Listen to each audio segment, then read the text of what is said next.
It's time for MacBreak Weekly. Andy, Alex, and Jason are here. Yes, Alex is back. We'll talk about the iPhone Air. Is it selling well or is it not selling at all? It's unclear. We'll also talk about more litigation in the UK. Apple seeds the latest versions of iOS, both public betas and developer betas. We think this is the release candidate. And Jon Prosser's day in court. Not. All of that and more coming up next on MacBreak Weekly. Podcasts you love.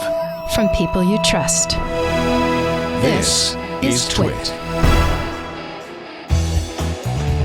This is MacBreak Weekly, episode 996, recorded Tuesday, October 28th, 2025. The $1 billion scratch. It's time for MacBreak Weekly, the show where we talk about the latest news from Apple. Alex Lindsay's back. We missed you, sir. It's good to be back. It was a busy couple weeks. Where were you? The first week I was I was in Lidditz, Pennsylvania, a place called Rock Lidditz. It's just north of Lancaster, Pennsylvania. Is that the famous Studio City, Rock Lidditz? Well, Rock Lidditz is where basically every tour starts. So if it's Taylor Swift or Beyonce or whatever, it's the small venue that they can try stuff out at. Yeah, they have a couple warehouses, each one big enough to almost hold. I said all of Taylor Swift's stage, but they said, well, almost. It's not quite that big. But and so they do that. But what we're working with a partner called Arena One that is built a stage. This is what the stage looks like. They said it was okay. I could show a couple pictures. This is the behind the scenes of the stage. Holy moly, gaboli. So now this stage is basically the nicest concert stage you're going to have, but very small and really just designed just for theaters. So theaters come up on this wall here. So if we wait a minute, so the audience is where the wall is. Yeah. So you don't. There's nobody in the thing. So this is the Verve pipe. I see. So they're going to show it on the movie screen. Exactly. So this is the whole control room for this stage. Holy cow! That's like the truck at Thursday Night Football. Yeah, it's like $5,000 MAs. Here you can see I was shooting some immersive. There was fire. Yeah, we had fire in there. It was really funny the way it comes up on the cameras, though. I had to show this picture because they were like, "Is the fire real?" Because it just looks like the way we. It looks real. This was a test. This is real. It was absolutely real. Real. You could, but on the cameras, you would assume it's fake. The reason this immersive camera is over here is because I was borrowing it, and the other cameras are right here, and it was too close. So I was not going to put my camera that close. Here you can kind of see the flamethrowers there. Wow. There was smoke and flame, and so the band does see the audience. They see the audience. Okay, so we had audiences in LA and in New York and in Penn Cinema, which is near Lidditz. And so here, this is kind of what the raw. So they have giant sound stages, movie style sound stages that you could build sets on. This is kind of a permanent one, so that you can kind of design anything into it. So this is kind of what it looked like during the show. Some of the test stuff, but it can also switch to LEDs. They rotate. That. So those are lights on one side, and then it rotates to the LEDs, which is pretty cool. Here you can see like what they can. This is the different theaters that they can see. That's off cool. in the distance there, and there's when it's all lit up, so they kind of see an arena in front of them. Oh, that's neat. That really looks real. That's pretty cool. Yeah. And then from the theater, that's what it looks like. So then, and for some of these theaters, those lights at the bottom are driven by the lighting control. Nice. At the stage. So they control the lights in the theater too. So that's nice. The interactive lights, and then we were testing lots of stereo cameras. So boy. This is my little iPhone rig, my little stereo iPhone rig. Oh boy! But we had a lot of different stereo rigs and the main camera there. So that's awesome. What's the main camera? It looks like some sort of cinema camera. Yeah, it was a Sony Venice with a removable optical block called a Rialto, and so that's what we were using for that. The Rialto makes it nice and small and easy to move around. So anyway, that was the. We forgive you. Forgive you. And then last week I got to see Jason. True. Jason in. Can we say where you were, or is it a secret? It's not a secret. It's on YouTube. Yeah, it's on YouTube. Yeah, they put it on YouTube. So, okay, let's introduce Jason Snell of sixcolors.com in that case. Hello. I was also there last week. Andy Anako, he's in the library, but were you there last week? No, it's kind of like how the Secretary of Agriculture is off in another room just in case there's a disaster. It's safe. It's a good idea. It's a good idea. Because I would have been invited to whatever this thing was, but I was. So is this on the Apple channel? Apple Developer channel. There's a separate channel for Apple Developer, I think. Oh, it's a developer event. It's a 2-day developer event about immersive video. Because I have that in the stories that they were going to be doing that. So you guys were there. We've tricked you into the Vision Pro segment. Hey, ladies and gentlemen, we welcome you to the number one Vision Pro podcast in the world. We gotcha. Yeah. Okay. Yep. So this was a big event. It was for 2 days? It was Tuesday and Wednesday. I went Wednesday because Tuesday I had a podcast to do. This one. And Hi, also everybody online. Whoa, it's Serenity Caldwell. Wait a minute, it's Serenity. Oh, that's cool. She's developer relations for a bunch of Vision Pro stuff. So she was it's nice host. to see her. So that's what she's doing these days. She's She's developer relations at Apple for Vision Pro. Okay. So this was Alex. Did you tell her we're the premier Vision Pro podcast? I did. It did come up. Yeah. Okay. Actually, I told them that, and also that last week Alex wasn't here, so you and Andy could cyberbully me. Anyway, did you mention that Leo and I are the only ones who don't have a Vision Pro? Yeah, I mean they're aware. They're well aware of what we say here because we're the leading Vision Pro. So if I don't have one, then all is as it should be. Okay, got it. Yeah. Anyway, it was. I mean, the thing that blew me away, and Alex was there both days, but the thing that blew me away about it is I didn't quite understand. I mean, first off, it was a room full of mostly filmmakers and interactive. But basically filmmakers who want to do immersive content, and Apple said. Up to now, it's been a lot of like somebody says, I'd like to make an immersive thing. And Apple's like, OK, we'll go tell you how to do that because nobody knows how to do it. Except Alex Lindsay. And these cameras are coming out now. But the thing that really struck me about the event was people were really hungry to make this kind of content and experiment with this. And they think that there's a real interesting potential future for immersive content in general, not necessarily tied to the Vision Pro, but just in general in future display technology being able to do this stuff. But what really I walked away with is the fact that everything is new and kind of in beta and nobody really knows what any of the rules are. And that for all of our frustration at Apple not putting more content on the Vision Pro in terms of immersive stuff, I walked away thinking that I know why, which is the cameras were bodged together things and there's no software to do. Only now, like I literally had an interaction with somebody who said, we have an app that's in beta that is doing an immersive thing, but our new beta is updated to use a different beta for the tools that we use to make the beta that we make. And I thought, oh, it's betas all the way down. I see what's going on here. All the tools are like not done yet.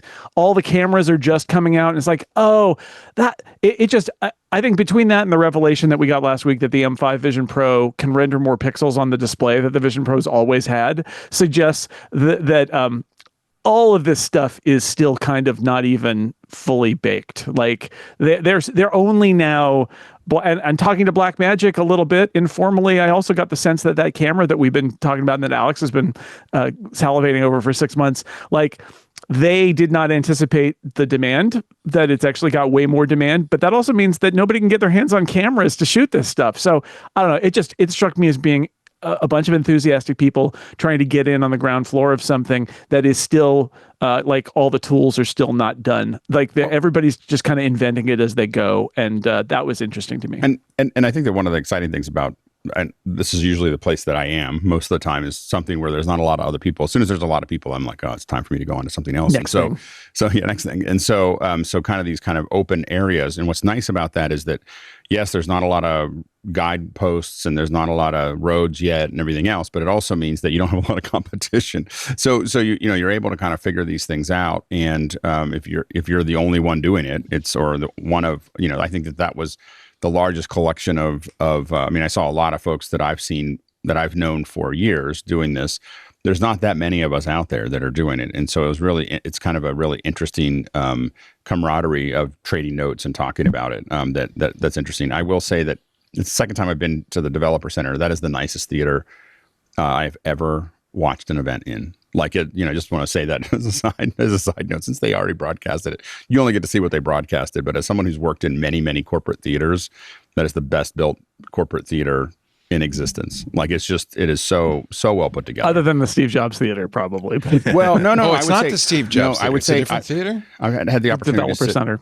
I've had the opportunity to sit in both of them, and I think that I actually like the smaller one just because you feel like everybody is right in front of you. No matter what seat you are in, that it feels like everybody's really, really close to you all the time, and the screen is really integrated well, and everything else. And so, but I think that Apple, I think it had a little bit of the sheen that Apple, everything is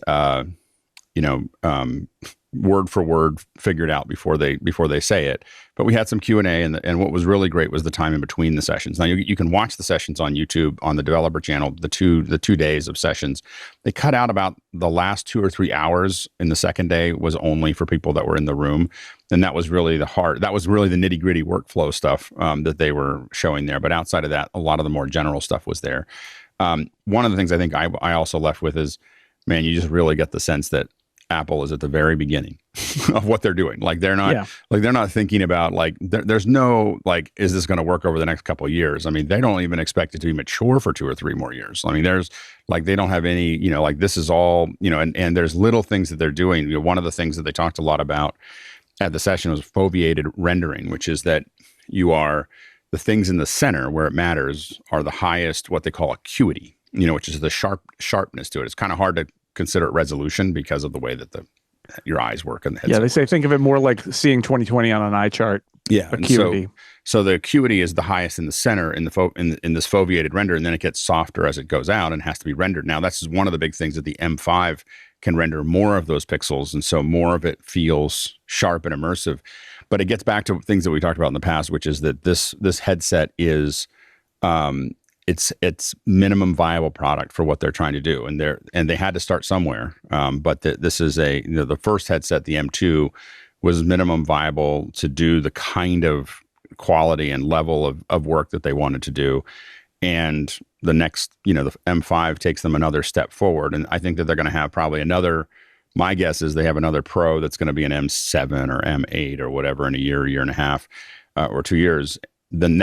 At the same time, they have to figure out how to miniaturize it all. So they're figuring out how to do it all first, and then they have to figure out how to make it smaller. But I think that there's a lot in the first day that's mostly around kind of the interactive tools, which I think this could have been probably 2 separate events. It could have been one that was just interactive tools and one that was just video. There's a little bit of video on the first day, which had people like me show up there, but really the second day was all. Yeah.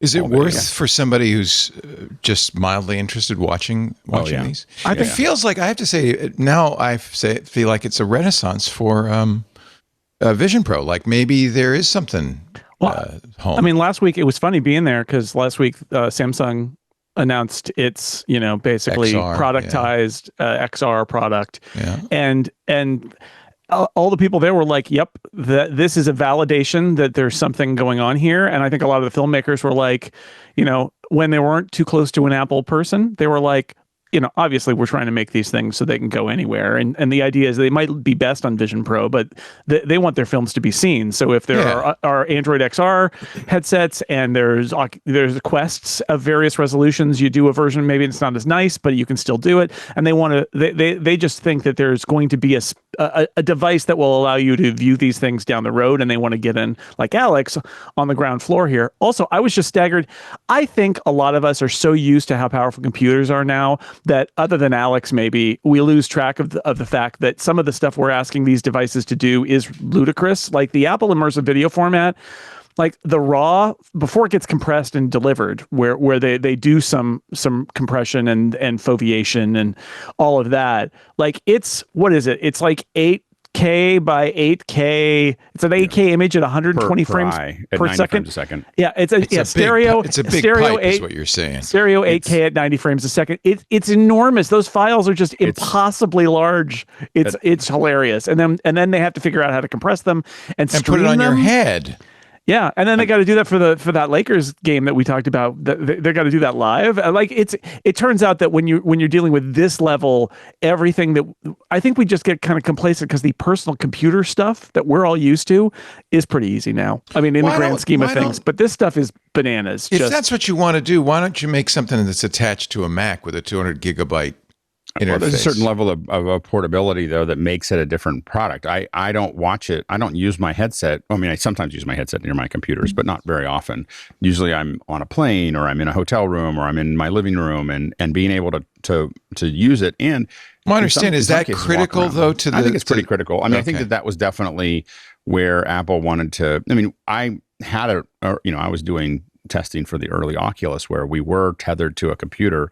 And I mean, there were two big problems. One is the tether. For 30 years, these have been tethered to computers. I remember going to SIGGRAPH in the early 90s, and I was tethered to a Silicon Graphics when I went to SGI, and they had a helmet that you put on. It was a giant helmet. There was a huge tether that came from the ceiling that was suspended to keep it there. And it was, you could see what was going to happen. You just thought it would happen a lot faster than it has. But I think that the portability makes a difference. I think Apple has, again, I think that so far, I haven't gotten a chance to look at the Samsung Galaxy yet, or put it on yet. But from the people that I've talked to that have, it just turns out if you spend half as much money, you get half as much product. it's like it doesn't track as well. The resolution, the field of view isn't the same. The resolution isn't the same. It turns out I think it validates that what Apple's doing is really hard. And while that video, you want that video to be going everywhere. When you look at the level of detail that Apple is applying to, the other headsets don't need you to calibrate your lenses, and they don't need to carry the metadata all the way through, and they don't need to do those things, and it looks way better. Is everyone going to buy one? Probably not, but not everyone buys a BMW either. Andy, you said that you thought the Samsung Galaxy XR was the kind of the Vision Pro Apple could have made, maybe should have made, had they tried harder. Not so much should have made. It struck me, and I was not part of the rollout last week, but I've been talking to a lot of people who were there, and a lot of people who have opinions on it. And what I came away with is that this is I kind of like what Alex was saying. It feels like if Apple decided that price was in any way one of their constrictions, this is what they could have made. It feels like it's a really, really good piece of hardware. It works really, really, really well. It doesn't have the exact same specs as the Vision Pro, but it also doesn't have that stupid holographic simulated eye display in the front. It looks a lot like the Vision Pro. Oh, well, yeah. I guess there's not that many form factors you can have. A lot of Samsung products look a lot like Apple products. All these human heads look alike. Okay, well, the thing is, okay. But that's the point, is that it's not a copycat device. It's its own thing that perhaps is as good. It's good as good in its own way. I will say that get out a Sketchpad and say, oh, by the way, you want a wide field of view set of goggles that is light proof. You will come up with something that looks a lot like the Vision Pro. Moving on, however, the thing that was very interesting though is that in Samsung's press release and blog post and Google's press release and blog post, it wasn't really being said as here is a breakthrough in spatial computing. Here is a breakthrough in immersive entertainment. It was all about what this is the new future in AI, because look at how well everything works with Gemini, and that is interesting. It's interesting that I love it when two different platforms go in their own different ways with the exact same emerging piece of technology. But Samsung's done that with everything. Everything Samsung's put out, including their tablet and their phone, it's all about Gemini, which is interesting. Because remember that this is not just Samsung doing their own thing. This is a real, from 2 years ago, from the very beginning, these companies were saying this is a partnership between Google's going to make the operating system for it. They're going to make Android XR. Qualcomm's going to make the chipset for it, and Samsung is going to do the actual material design and the production. So it's really a three-way collaboration. So what I was about to say was that whereas Apple is saying that this is going to, the future of this and the reason for a device like this to exist is going to be immersive content, and essentially what Alex is talking about. On the Android XR platform, they are saying immersive content is going to be a big part of this. However, when we finally make these smaller, more compact, less expensive, lighter weight, something you might actually carry in your bag like a pair of sunglasses to put on when you want it, what's going to make the difference is not the fact that this has the most immersive experience, but the fact that this has the best artificial intelligence, that it is the most aware and helpful of integrating yourself into your environment, as opposed to putting hobbits on the table in front of you while you eat breakfast. It's interesting. It seems like there are three different ways you could go. Meta's decided that these things are for gaming. Samsung and Google have decided they're for AI. Apple seems to think that's about content. I think Apple hasn't decided. I think that's the problem with the Vision Yeah. Pro, if there is one, is they just put, like, literally the Vision Pro is a product where they're like, let's just have it do anything and see what happens. And I don't think that in the long run I think it might be that there's a super lightweight thing that you tether to something that does immersive content and screen sharing, and there's a different kind of device. Like 10 years out, you might have a bunch of different devices that do different things. Apple, if you recall the last 15 years, right? Like Apple's really good at saying, look, if you want an iPad, get an iPad. If you want a Mac, get a Mac. We're not making a combo. You just buy, why not buy both? And so I wouldn't put it past Apple to do that if that's where the technology goes, if that's where the market goes. I think Apple does believe that there's a future worth following in terms of immersive media, but it may be that the immersive media player is a different context than an AI, augmented reality assistant. They may be similar because you look at them through your eyes and they're on your face, but they may be different beyond that. And I think Apple right now, it strikes me as like, immersive content, yes. Spatial computing, yes. AI, well, we know Mike Rockwell really wanted this thing to be entirely Siri-driven, and he was very frustrated that they completely failed him. And so as a reward, he was put in charge of Siri. Good luck, dude. I think Apple is at that point now where they don't know where it's going, and they've made this thing that's like super capable and expensive and heavy as a way to sort of say, okay, let's see what happens. And we don't know what's going to happen. I'm just a little bit concerned that Apple's going to make the same, I don't know if we'd call it a mistake, but the same step that they made with a Macintosh, where they made this beautiful $3,000 computer that runs this wonderful, incredibly, almost optimal version of a graphical user interface. And then the Microsoft side of the world said, that's great. I bet we can make that almost as good for half the price. And that's kind of what happened. So we'll see. Slowed down the entire development of the human race. I mean, Windows. It made it more accessible. You're not meant to look at technology from the other side of a glass window and say, "Goodness, wouldn't it be lovely to be able to use one of those things?" Unfortunately, I'm not part of the expensive elite that can actually afford it. You make technology comes from when you make it accessible to the most people whatsoever. You have to sacrifice an optimal version of that thing. My belief. I have to be in a Teams meeting every day, and it's just okay. It's just like being dragged along the asphalt. He's a victim. Give him credit for that. Anyway, but the thing is that I don't think that this is a product. So I think that's the issue, is that it can do all of these things. I think Apple needed to do R&D. It needed gamma testers, not alpha testers or beta testers, but gamma testers. And there was a certain number of people, about 400,000, that were saying, hey, I want to be part of the future. I want to play with it.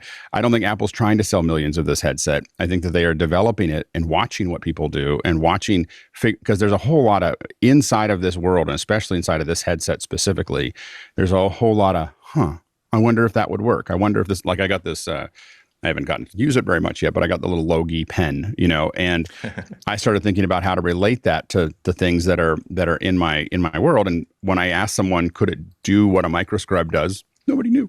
I'm like, well, we'll have to try it.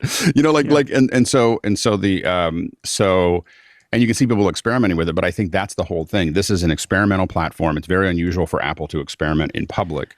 And I think that they're building this tank that can do anything. A lot of times when I build systems, the first time I build it, it's way overbuilt. It's got way more hardware than I need. And then we slowly figure out what we need and what we don't need. And we pull things out and we move these things around, and you end up with something leaner. And I think Apple needed to see what people do with it. But if you make it less powerful, people will build into that smaller room and then not know what to do with the bigger room. And what Apple did is built a bigger room. I wanted to talk about how this fits with the personality of Apple. And I know Apple's not a person, it's a corporation, but in terms of Apple's culture and in terms of the people who work there and what kind of fuels them, I will say that experience that I had last week and that Alex had, it reminded me that this is one of those places Apple likes to be. Apple likes to be in a place where they are perceived as enabling creativity, enabling creative professionals, and building tools, or enabling the building of tools that allow new creative endeavors to occur. And, and this goes back a long way. It is in the company's DNA. Is it what pays the bills? No, but Apple really, really likes, I think from a, What are the fringe benefits of being seen as being a friend of the creative community and building tools that they really rely on? I think that there are a bunch, and I think it's just a thing that's built into Apple, this idea that they want. So like immersive video, is it a thing now? No, but I got the sense that if we're talking about like, does Apple believe in any of this? Is it cutting bait on this stuff? It's like Apple's investing a lot of resources into immersive video. They think there's something there and they want to be the leader in it. And what they're doing by having shipped the Vision Pro and put it out there and gotten Blackmagic to build a camera and all those tools that are in beta that are starting to be built around this. And now the filmmakers are coming into it. Apple is trying to help define what it wants to be like the future of the immersive video format and all the tools that are built around it, even though it won't, in the long run, if it's successful, it won't be an Apple specific thing. Apple loves being there and having all those creatives in a room excited about these new tools. And I do think that is a motivator for them on a corporate level. It's not about selling a lot of iPhones, but it is people who buy a lot of MacBook Pros and Mac Pros and things like that, and they also kind of rub off on Apple because they are incredibly creative people who want the technology to fulfill their visions, and so that it hits Apple in the sweet spot when it comes to that. And Apple has an enormous amount of potential energy that they haven't really tucked into it all. They have these huge mines of content called MLS. F1, the Apple TV Plus, Apple Music, all of these things that they've built out that at any point in time they can flip us. I think that they haven't flipped much of those switches because they're still figuring out what the format looks like. They're figuring it out. Like, what does that actually have to look like and what does it have to do? But they have an enormous amount of built-in opportunity that they can turn on. I guess the rumor is, and I don't know anything about whether this happened or not, that they used 100 of these cameras in Real Madrid last week or something like that. And I don't know if that's true or not. There was a rumor that was bouncing around that they took 100 cameras out there. That's the kind of stuff that Apple can do that not many other people can do, because it's probably $2 or $3 million activation just to see if things work, And so I think that we're going to, I think it's going to be really interesting that they have a lot of other things they could be doing with the headset that they haven't even started doing yet. So I think it'll be really interesting to see what the next couple years look like. It is absolutely a wonderful path and wonderful thing as people who are observers and fans of technology as we are to have a seat and be able to watch this, because this is an exciting time for the technology. I do think, however, that if the problem, I do take your point, Alex, about how you have to basically create a room in which ambitious things can happen. However, you can't. There's going to be a point in the future. It's not right now, but in the future, where where they're going to have to say, if we can continue to make a $3,500 one of these, a $3,000 one of these, even a $2,500 one of these, it will be a niche product that golfers and F1 fans buy, but it's not going to do anything for the actual consumers that are out there, the actual markets out there. And people aren't going to be supporting it with software and content, because unless they need to market something towards golfers and towards F1 race fans, there's a point. We're at the early stage in which Apple should dream big about this. Samsung should maybe dream bigger than this. Google, I think, is dreaming very big about this. But they have to make sure they have that spot on the timeline in which we have to say, we have to now put some walls in and figure out how we can succeed and excel within the cost of a mid-range laptop, let's say $1,000 to $1,500, because I love that we see this Goldilocks sort of progression. We have the meta version, which is all we want to do is sell a $500 headset to people who want to game and people who want to have some semblance of experience in this. Samsung and Google and Qualcomm, which are saying, this is still kind of experimental. This is still in its Google Glass phase. However, this is going to be more accessible to more developers that can actually build things not in a hypothetical way, but on actual hardware. And Apple, which is saying for creators who actually want to see how good an experience they can build, to get the sort of experience together that will convince them, you know what, we should put some more time in this. We should put some more effort in this, because the creative possibilities to create art here are so immense when we're not being constrained, that we want to continue to develop this. Well, I mean, the only thing I want to say is that I think that as we continue to refine our reactions to Apple's release last year, I really, really wish Apple had followed the Google Glass template all along. Remember that it's Google Glass, which is ridiculed and said as a failure. From day one, Google said, this is an experiment. We don't see this as an actual product. We have some ideas, and we're not going to see which of these ideas are valid until we get some actual hardware on people and get feedback. I mean, it was $1,500, which was not cheap. And also, I had to go to New York City to an actual little salon that they'd set up for to give you your hardware after waiting on a wait list. That's how gamma testing this was. I wonder if Apple would be, if people like me would have been a little less harsh on Apple if they stopped saying, "Oh no, come to the Apple Store. We're stocking this on shelves as any other Apple product," and said that the hardware is really, really great. We're still working it out. You'll be on the early sort of list of explorers, so to speak. You can actually do stuff with it. It's not like it's broken stuff, but realize that you might not get as much value out of this as you would $3,500 worth of a MacBook and an iPhone and an iPad in the same store. Maybe people thought that they were going to get. I mean, I think most of the people that I knew and myself, and I think Jason to some degree, knew that this was an R&D project that we get to be part of. I don't think that any of us were not sold on that, and I think that I think that the challenge really is to make something compelling. Sure. Is that you do have to get over some edge. There's lots of people that have, I have 3 or 4 of the Meta headsets, of different ages and times and everything else. I use them for Supernatural. Like that's what I use. That's what I put it on. I do Supernatural and that's it. And I take it off. I don't really have on my Apple headset, I put it on and I'll forget hours that I don't have whatever the sickness is that people have about it being too heavy. It doesn't bother me at all. Maybe I have a big head, and so in relative terms, it doesn't really bother me at all. And I'll sit there for hours doodling around with things. Oh, I'm going to look at a couple things. And then suddenly I realize that 2 or 3 hours have gone by and it wasn't because I was playing some game. I was just fiddling about, and I because I'm doing the immersive stuff, I have it on all the time. And so I think that, that what'll be interesting to see is that where is that line where people go, oh, that's really something great and inspiring. A lot of times you can save a lot of money, but if you stay below that line, people never see the vision. They never see what's possible in that area. There was the pans that I talked about on the show a long time ago. They just ended them, the Heston pans that, the pan talks to the phone, the phone talks to the thing. Yeah. And I really loved it, except that the Bluetooth was just a little quirky. I'm sure they saved some money on it and they made it all work, but it was a little quirky. And so there wasn't certainty as to whether it was going to work every single time you pulled it out. That's not good for a cooking device. Well, it was like when it worked, it was magical. It just didn't work all the time. And the problem is that you have to get to a point where it's reliable and that it just does the thing.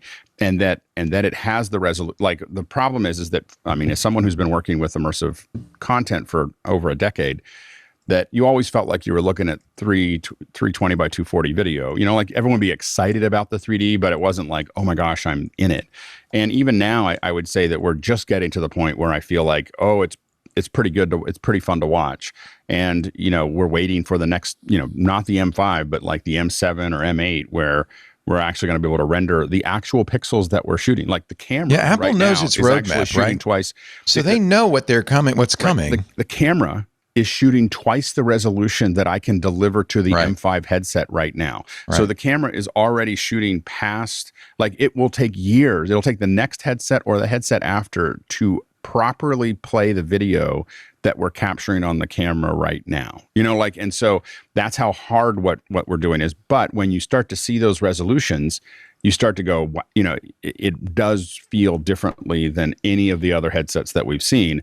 And you're never going to get people to build that kind of content unless you have something that can get even close to playing it back. That's fine. All I'll say is that remember that Steve Jobs looked at the $10,000 Lisa and said, yeah, but that's savagely overbuilt and it's not built for purpose. I bet we can do that for $1,000. And he was massively wrong, but he still managed to bring it in at a quarter of the cost. And Lisa was dead at that point. So I'm saying that we can class. But the Apple II, but the cost of the Apple II in that stated as a research project. It was not stated as a. Go ahead. The Apple II is what I keep thinking back to, and it was very expensive, and it didn't really do anything. But you got the sense that it was the future. And look, I'm going to try to split the difference here.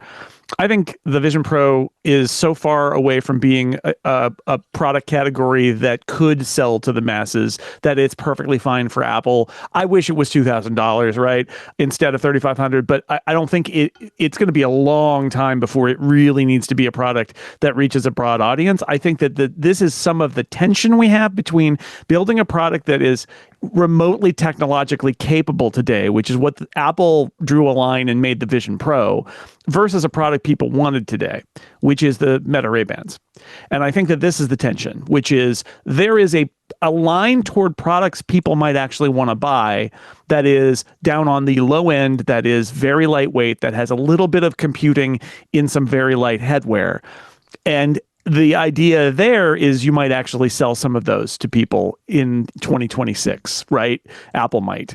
And Meta's doing that today. And that there may be a growth path there versus something like the Vision Pro or the Samsung headset, which, I think really is sort of science project. Let's see where it goes. Let's experiment. Let's build the foundation. Let's learn what's bad and what's good. And that eventually everybody sort of has faith that in the future, the technology is going to advance where it's going to be lighter and more capable. But I do think that there's a fundamental tension there because the Vision Pro is doing a science project thing at the high end. And I think Apple's mistake was not thinking that they needed to do both. And now they've changed their mind and they are doing both.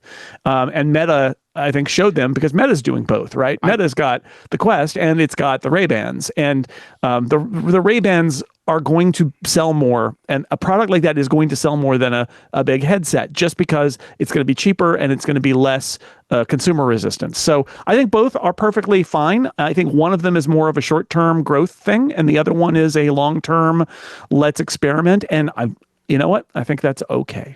I don't think Apple, regardless of the rumors, I don't think Apple has changed its direction for very much at all. I think that they always knew that there was an AR Ray-Ban kind of thing somewhere in the future when they miniaturized it enough to get there. And I think that they started where they could start. And I think that they aren't, they're not as interested. And Apple's notoriously not good at doing two things at the same time. And I think the AR one was always 2027, 2028, kind of thing. Their mistake was poo-pooing, I think, the Ray-Ban thing and saying Apple does it a lot where they draw a line. They say product below this level of functionality isn't worth making.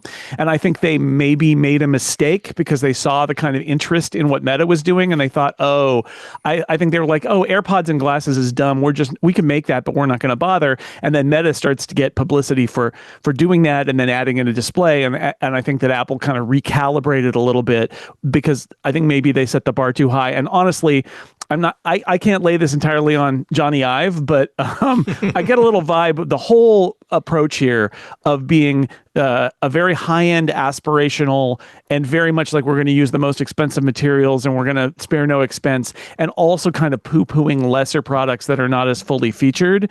And, I don't know whether that was Johnny Ive or other people who made those decisions, but back in the day when they were thinking about the Vision Pro to begin with, but it does feel to me like Apple turned its back on some categories as being not worth trying.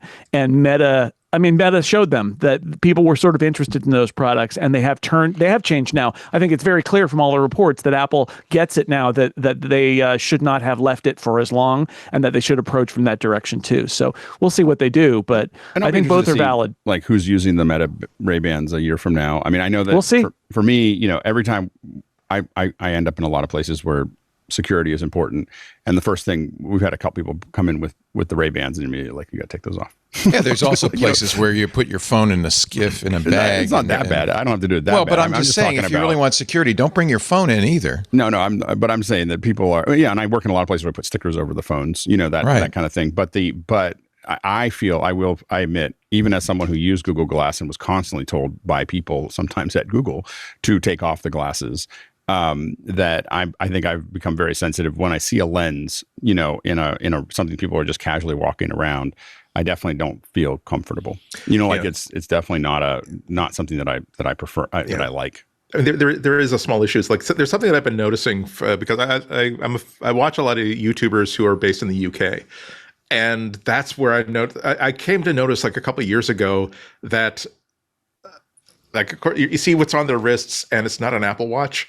it's always like a Fitbit or something made by Garmin or something made by Samsung, and the reason being because in the UK and in Europe, of course, this is not necessarily where Android kind of is king over there. So as a result, they wear the watches that work well. They don't wear Apple watches because they don't have iPhones. If they don't have iPhones, they can't have an Apple Watch, and so that could be another twist towards Apple's drive towards success in these wearables. If they're going to make it, still doesn't make any sense to me that you have to have an iPhone in order to activate an Apple Watch. Even an iPad won't do, even a MacBook won't do. You have to own an iPhone.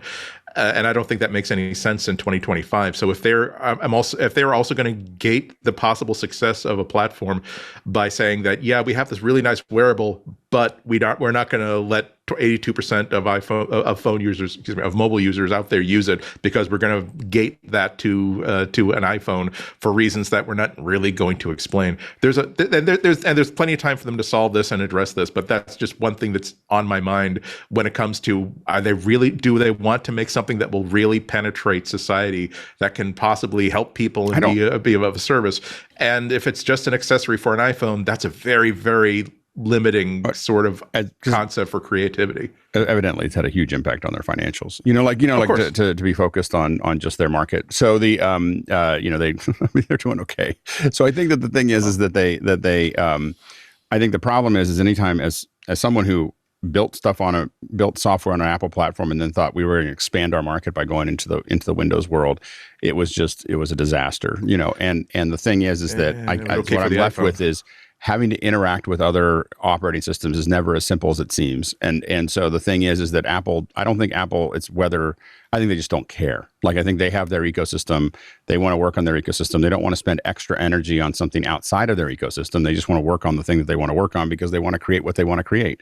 And I think that for instance, I think that even if all these other headsets do well, when Apple comes around with their headset, their version of it that's $1,500 or $2,000 or whatever, the advantage they're going to have is a whole bunch of Apple users that are in the ecosystem that are going to do it. Is it the largest market that they could possibly have? I don't know, but I don't think Apple really cares about trying to get into the largest market because they're financially doing okay with the market that they have. All I'll say is that a company can be great for lots of reasons, and for many of these reasons simultaneously. One of them is financial, and Apple just turned over $4 trillion this week. Congratulations, Apple.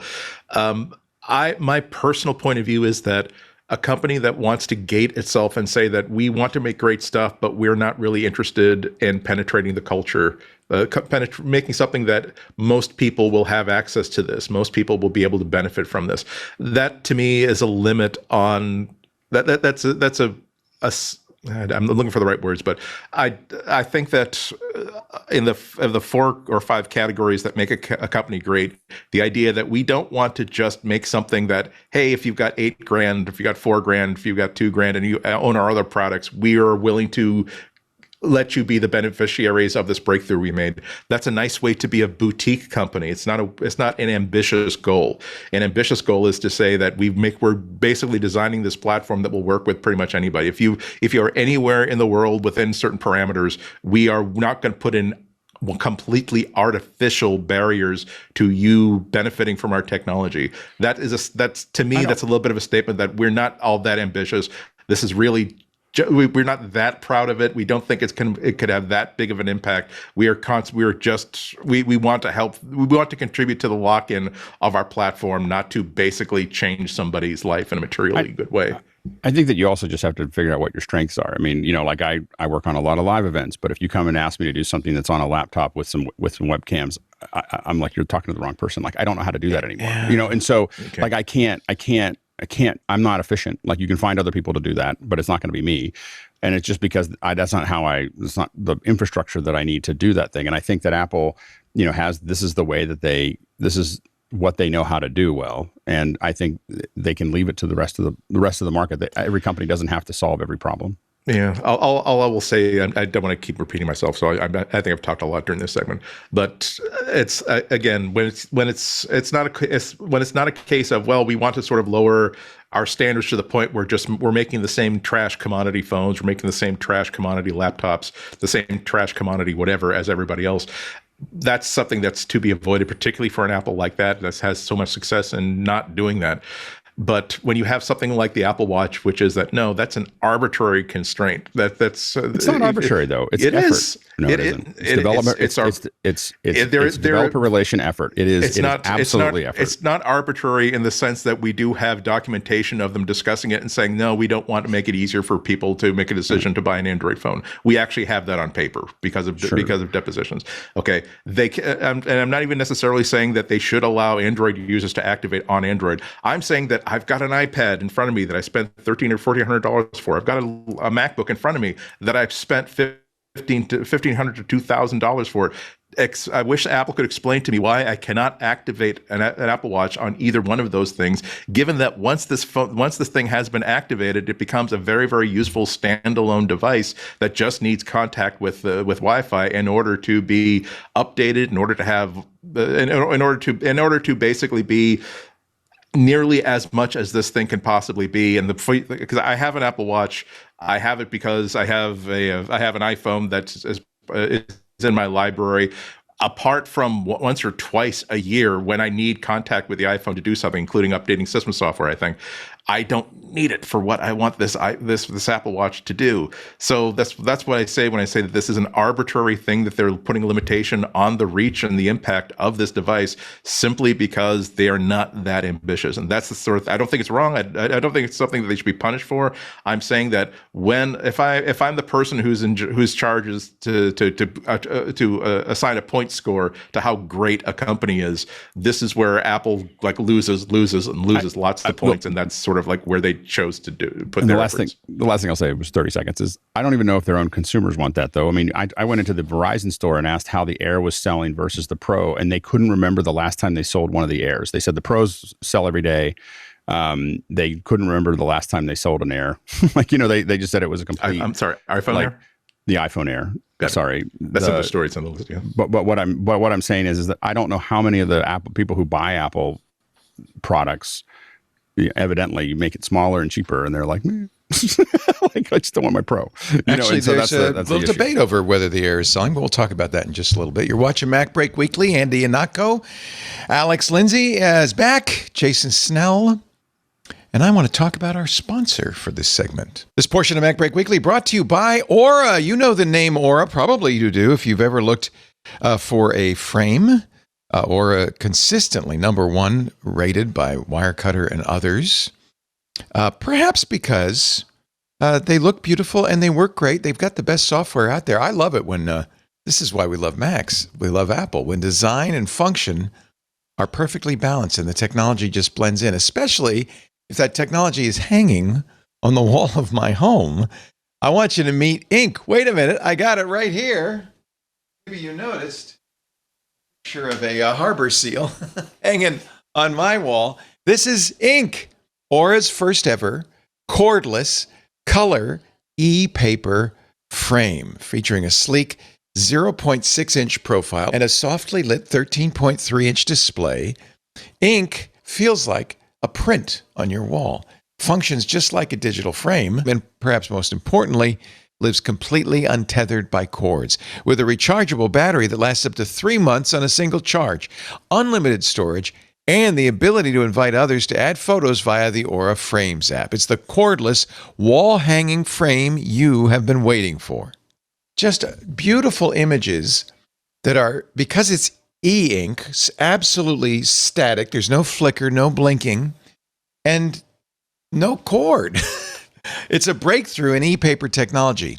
Ink, the Aura Frames Ink, transforms millions of tiny ink capsules into your favorite photos, rendering them in vintage tones. It's perfect for more mindful viewing. I have it set, and I think I would recommend this, to transition overnight. So every morning I get up and there's a new picture. You put all your most favorite beloved pictures in there, and so can your family and friends. They can text message them. They can email them. And I don't have to worry about battery life. If you do it overnight, it lasts months. It also gives you a chance, and I think this is important, to really look at a single photo a little bit longer, to really absorb it. You can also adjust the schedule. Of course, if you want, you can change it every other hour if you want. It's Calm Tech certified. And I think that's the point, right? It's recognized by the CALM Tech Institute as a product designed to minimize digital noise and distraction. Frankly, it doesn't feel like a digital device. It feels like a painting, a portrait on your wall. They also use really interesting, intelligent lighting. There's a very subtle front light that automatically adjusts throughout the day, turns off at night, another way to conserve battery. So yeah, at night, it's beautiful. These images just stand out. But as you can see, I'm in a very brightly lit studio. They look great too in the sunlight, wherever you are. With its cordless design, ultra-thin profile, softly lit display, and paper-textured matting, Ink looks like a classic frame, not a piece of tech. See for yourself at auraframes.com/ink. Oh, and support the show by mentioning us at checkout. That's auraframes.com/ink. We thank them so much for supporting MacBreak Weekly. They knew that the MacBreak listeners would be interested in something that wasn't really a piece of technology, but it was a piece of art hanging on your wall. Aura Frames, AURA, frames.com/ink. I think you'll really love this. I'm changing there's buttons. You can change the photos manually if you want. So I have a black and white image on there that I took a couple of, I think it was a year ago. I just love how they look. Anyway, auraframes.com/ink. All right, let's talk about the iPhone Air. Now, we're going to find out a little bit more Thursday, right, Jason? That's when Apple will announce its quarterly results. Maybe. There's only a couple of weeks of iPhone sales, so what would happen there is Apple will be given an opportunity to characterize iPhone sales. My guess is that they will only They're not going to break talk it a little bit because it's such a small part of the quarter. I think that for us to really get a sense of what might be doing well and not, it'll probably be in 3 months when they do the holiday quarter earnings, because that's when they're going to have a much better read on how sales are going. They might do it this time. It usually comes in the form of something like some independent, researcher says that the top 4 iPhones in urban China or top 4 phones in urban China are iPhones or something like that. That's usually what the boast is. So because Apple doesn't break out by category or by individual iPhone product, other than in boasts like that. So we're not going to know like how the iPhone Air is doing, and like there are a lot of conflicting signs. I know these are the stories that we're going to get to, of like Apple's expectations for it might have been high, which doesn't actually say what their expectations were. Well, worse than that, an analyst said they have supply chain analyst said they have cut iPhone Air production to zero practically. Well, that has to do with their expectations, but also then there's the story about apparently they sold out in China. I don't know. Yeah. In fact, Apple Insider says not so fast. iPhone Air production cut orders may not be true. So there is some debate about it. TD Cowen stepped in to denounce the claims, says Apple Insider. Apple isn't changing how many iPhone Air units it'll produce this year at all, according to their investor note. I mean, this is what analysts want, to figure out. I think there's no question, though, that the iPhone 17 on all its forms is selling very well, better than perhaps last year. Seems to be. Exactly. And even if there's a demonstration that the iPhone Air is a niche product, like even Samsung, there's another analyst report on the Android side that says that Samsung's own ultra slim phone that they're not necessarily planning on doing an update next year. They're keeping in the price, and that wouldn't be true if they felt as though this was a gangbuster seller. This is a suite of phones. This is not necessarily one product. This is why Apple did not say, guess what? We've redesigned the iPhone 17 to be super slim, and that's all you get. It's no, we've decided to expand the range, just like they decided to do an iPhone mini a few years ago. Even that was not necessarily updated every single year. It was just an addition to the line to fill in a void that they thought that existed in the market. So, yep, like Jason said, we're not going to find out for real for another few months. What we will find out during the analyst call is, as Jason indicated, that if they have something to boast about, then that will be in Tim's opening comments. And particularly if they can say that, oh my God, we have never sold as many iPhone 17s in China as we have. Maybe they even can drop the in parentheses in urban markets in which there is a Major League Soccer league. It's hard, but they try. Yeah, exactly. They'll try, and they do. One thing is the quarterly results only cover about 2 weeks of iPhone sales, but they know how the iPhone sales have gone for the 4 weeks after that. I certainly hope they would. Yes. So they know. I mean, that's the thing is like Apple knows in detail what's going on, right? So if they want to make a broader characterization to analysts and say, in general, we've seen the first 6 weeks of sales and we're very happy. They can and may do that. It's just they also could refrain right now because it is early enough, and that could hold that for the holiday quarter results in January. So we'll see. But all eyes on Apple, right? They have an opportunity to do some disclosure, but it does sound from everything else that we've seen that this has been a good cycle for them. That for whatever reason, the changes have been successful. And I keep hearing that, the iPhone Pro and the Pro Max have sold very well in all over the place. And, I don't know how many of those are orange and how many are blue, but they seem to be that big, the anodized back and all of that. Like, whatever the reasons, it seems like a lot of people are jumping this year. And I want to say my orange has not turned pink, despite what others have said. Yeah, mine too is still just a delightfully orange. This is why it's always like you don't necessarily dismiss early reports of, oh gosh, this thing is scratching up like no one's business. Oh gosh, this is discoloring, because it's possible for both things to be true, that lots and lots of people are experiencing this phenomenon, and B, that does not necessarily reflect a manufacturing defect. So yes, we're seeing all over the place social media posting, why is the camera shroud pink all of a sudden? I've only had it for a couple of years. And it turns out that you shouldn't have been using that kind of cleaning fluid on the thing, because it did discolor this component, but not the rest of it.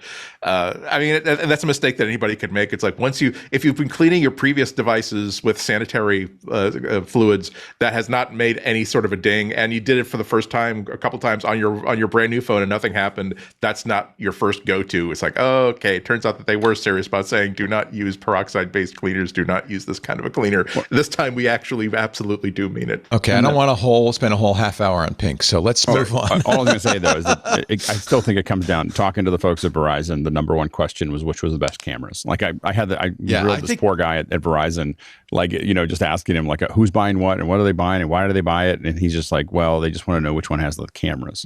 And that's what, this is just informal. It's not like I did a research. It's also battery life. I think people are concerned about battery life on the air, although I just saw somebody wrote an article saying you get all day battery life. I mean, it really is all day. Battery life is decent on the air. We thought when people saw the air, we thought people would go, oh, this is beautiful, I have to have it. The problem is we don't know. We just really don't know. And, we don't know. The Chinese argument is interesting because it has generally been thought that China in particular, and a lot of Asian markets in general, there is more interest in, does this phone look different than in other, it's just a different reason to upgrade than in other markets, that people in China, iPhone buyers in China, really like having a new look to their iPhone. And that's a stronger motivator than maybe in some other parts of the world. That's been that's why I bought orange. I wanted everybody to know I have the latest iPhone. Right. Yeah, it's generally thought that that's the case. Well, if this story is true, if it's accurate, that after going through all the issues with getting eSIM-only phones to work in China, which delayed the launch, that there's actually some interesting level of demand for the iPhone Air in China, that's an interesting data point. I also keep thinking what I said, I think, when they came out, which is this feels like a kind of a grower of a phone where people are going to see it, people are going to think about it, more casual people are going to go into the store and go, ooh, that's pretty, and that it may be more successful in month 3 or 4 than in month 1. But that said, it's probably never going to be more successful than these mainstream iPhones, and that's okay too. So we'll see. I mean, like, only Apple knows for sure, because we don't know how many minis they sold or pluses they sold. This is in that same slot. What did Apple think this phone was going to sell, and is that good enough? I think it's interesting that it doesn't have a number on it, because that might suggest that Apple thinks that this is more like an SE, which is now like the E phone, but like it's more like a phone that just kind of is out there for 18 months or 2 years and then gets an update and is not on the treadmill of every year. And that would say something about their expectations of this model too. So I think we'll find out Thursday, but I think it'll be clear that the iPhone 17 is a good seller. I think maybe so. better than the 16. A good earner. Yeah. A good earner. And I think the only negative that I can think of is liquid glass. And a lot of people are not liking liquid glass. It's not stopping them from buying the phone. That's fine. And that's something that, I mean, even in the latest beta, congratulations, now there's basically a switch where you can turn it off more. Turn off a lot more. And they're going to continue to, I think by the time we get to iOS 26.3, maybe, we'll see it absolutely where they think it wants to be. Apple has to make a compromise between, there are reasons why we decided on this brand new design language. A lot of them are apparent right now. Some of them won't be apparent until you see our product lineup in 2 years from now, 3 years from now. However, those are really, really important reasons. So we're going to stick to it. However, we acknowledge that we listen to people, we get feedback. The arguments that we've been having internally for the past year are ongoing, and we basically are able to adjust what we think because we're not idiots. So. Well, yeah. I also think the display itself isn't as bad as the bugginess. I mean, I think I restart my messages like once every 2 days. Oh, God. You know, like things get locked up where you just can't type anything in. You know, so it's that kind of thing. But that's what happens with a new version of things. But I think that I don't find the display itself to be particularly problematic, other than just things getting hung up. Also, keep in mind that all of us really plugged in people are on iOS 26. Anybody who bought a new phone is on iOS 26. Everybody else is not. Basically, that 0.1 update that's going to come out, that is going to fix some bugs, that is going to add the feature, and it's not in accessibility, it's in displays, a feature that says make the glass frosted. That's going to ship in 26.1, which presumably is the one that they will finally push to people and say, do you want to update now? Instead of sort of like right now, to get that 26 update, if you didn't buy a new phone, you just got to go to the settings and say yes, and actually scroll down to the one that's like, also you could go to 26. It's this slow rollout. And so this is why they do that, right? This is exactly why they do that. It's like, do we want to inflict this on everybody yet? Not yet. Also, let's wait. Also, can we maybe the people in this conversation have had different experiences with than I, but I can't remember another set of releases that have been before 26 have been so filled with really serious bugs that are making my life difficult on iOS. Not on a little bit on iOS, but also on Tahoe. Like this weekend, I finally gave in and said, "Guess what? I'm creating a folder, and I'm going to fill it with aliases to my favorite apps. I'm going to drag that folder inside the dock because because Spotlight is absolutely not willing to act as an app launcher. Every time for time immemorial, I've command space, type BB, and there's BB edit, launch it, and now no matter what I do, no matter how many times I rebuild the index or whatever, it says BB edit.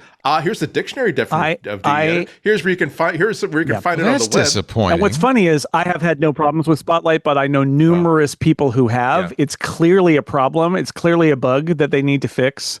I use Raycast, for sure. so I don't see that. But that Spotlight in Tahoe is great, I guess, if it works. But it works for me, and it's great. And I've stopped using Launch Bar because I think Spotlight gets me 95% of the way to what I need. Yeah. But I've heard, you're not alone, Andy. A lot of people have had those issues, and it's And the funny thing is they have issues and everybody's like, oh, do this to fix it. And there have been like 8 different suggestions to fix it. And people try them and say that didn't fix it. So what's going on? I don't know. It's weird. And you kind of don't want to complain because like, how much space do you have in the tweet or in the blue sky? Say, okay, first of all, I've tried the following 6 things because I didn't just simply say, oh, this doesn't work. It must be Apple's fault. It's like, I don't want to have to answer 8 million. I tried that. Yeah, I tried that too. Yeah, indeed. I tried that as well. I think this thing is just doggone busted. and I've got the download page for Launch Bar in front of me because maybe I should just this is what gets me to stop using Spotlight for launching. It's the wrong time to stop using Spotlight. It's actually gotten good. It just has to work. That's the problem. It has to work. It has to work. You can have my license. I'm done. Launch Bar maybe. Raycast is free. Just Yeah. going to say that. That's and true. open source and very, very powerful. Actually, that's the only negative on Raycast is that you have to there's a lot to learn. But Raycast is amazing. Just launch apps for me. That's all I'm asking you to do. It's not. I don't believe it's an unreasonable request. I believe this is attainable within our lifetimes. That we can We've launch had this things. for years. We've had this conversation, and Andy, you make a very good point, which is you don't want to use a Mac that doesn't have that it's on it. So you don't like these third-party UI apps because you will feel weird when you go to another Mac. That's a reasonable argument. And also, I'm aware I'm stuttering. Maybe I shouldn't have initiated that downloaded. But yeah, but also because I've had a feature that has. Are you downloading? Wait a minute. Are you downloading LaunchBar? Yeah, I got excited. I'm downloading LaunchBar and Raycast. But yeah, the thing is like I haven't. The thing is like. It's been working so well that I've never really needed to leave and check out other alternatives. It's been made me very, very happy. And the fact that it's absolutely, desperately, utterly, and incontrovertibly broken. Yeah, it's broken. And I don't know when it's going to be fixed. It's like I can't be like having to open up my applications folder every time I need to open Photoshop. I'm done with that. I've lived in the woods. I've moved out of the caves into civilization. I'm not going back into the caves. There's definitely something happening with Spotlight and Tahoe because while I just said it works for me until occasionally it just stops working for me and I have to restart, which is actually where I am right now, where I can't find anything. And the clipboard history has disappeared and all of those things. And it's like, what I haven't done is gone to 26.1 beta and see what's in there because maybe they have fixed it. I don't know. But this is, to pull back a second, this is actually why Apple has built over the last 10 years a system that does not inflict a 0.0 OS update on every single user of all of its devices. After I think iOS 7 and the big redesign there, they spent several years building a whole system where they can kind of titrate out the releases and they wait and push it later. And they've even changed the presentation where if you're on a phone that has a minor update, the minor update shows up at the top, and then down below there's a little thing that's like try iOS 26, and it's just like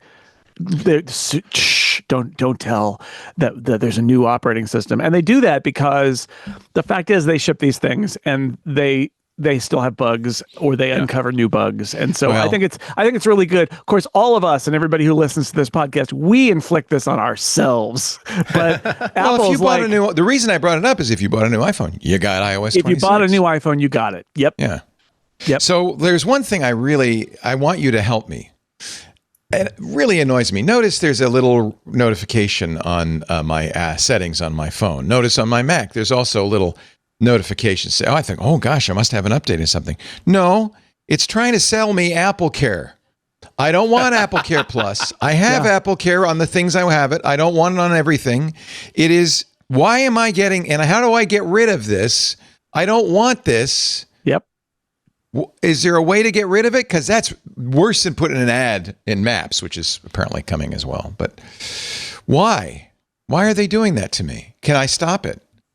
I have 8 of those right now. Yeah, I searched, and apparently you can't turn it off. Yeah. Will it go away eventually? I don't remember them doing this before. Sure. After those devices no longer can be covered. 24 days. Okay, great. We have another story in which Apple services went above $100 billion in revenue for the first time. Like maybe this is how they're doing it, by being a lot more annoying about selling services. Well, yes. And by the way, so only 23 days left on the phone, but it also says there are 44 days left to renew your coverage for your Mac. Yeah. So now I'm going to see this every year. I'm going to see for 60 days or something, a renewal notice. Apple, knock it off. I know services are important to you, but that's really annoying. What will they announce for services in a couple of days, Jason? Is it going to be a big quarter for services? I'm sure it's going to be. One thing you can do, believe it or not, is I think you can go to... Can you go to Notification Center and turn off No, I think you can't. I think you can't turn off notifications in settings. No, because it's important that It's they very- it's notify you vital. for updates. Yeah. Well, I mean, we'll see, but services are just going to go up. That's just how it is. Service The goes number up. just goes up, and that's why they do it. Is because it is, just to be clear, Apple services are not a new revenue line. They're a way to get more revenue out of people who buy other Apple products, especially the iPhone. It's just ARPU. that's what they are. Yeah. It's all about the ARPU. Yes, average revenue per user. It's just like the NFL is all about the yak. Goes after contact. Yes. By the way, did you stay up? How late did you stay up last night, Jason?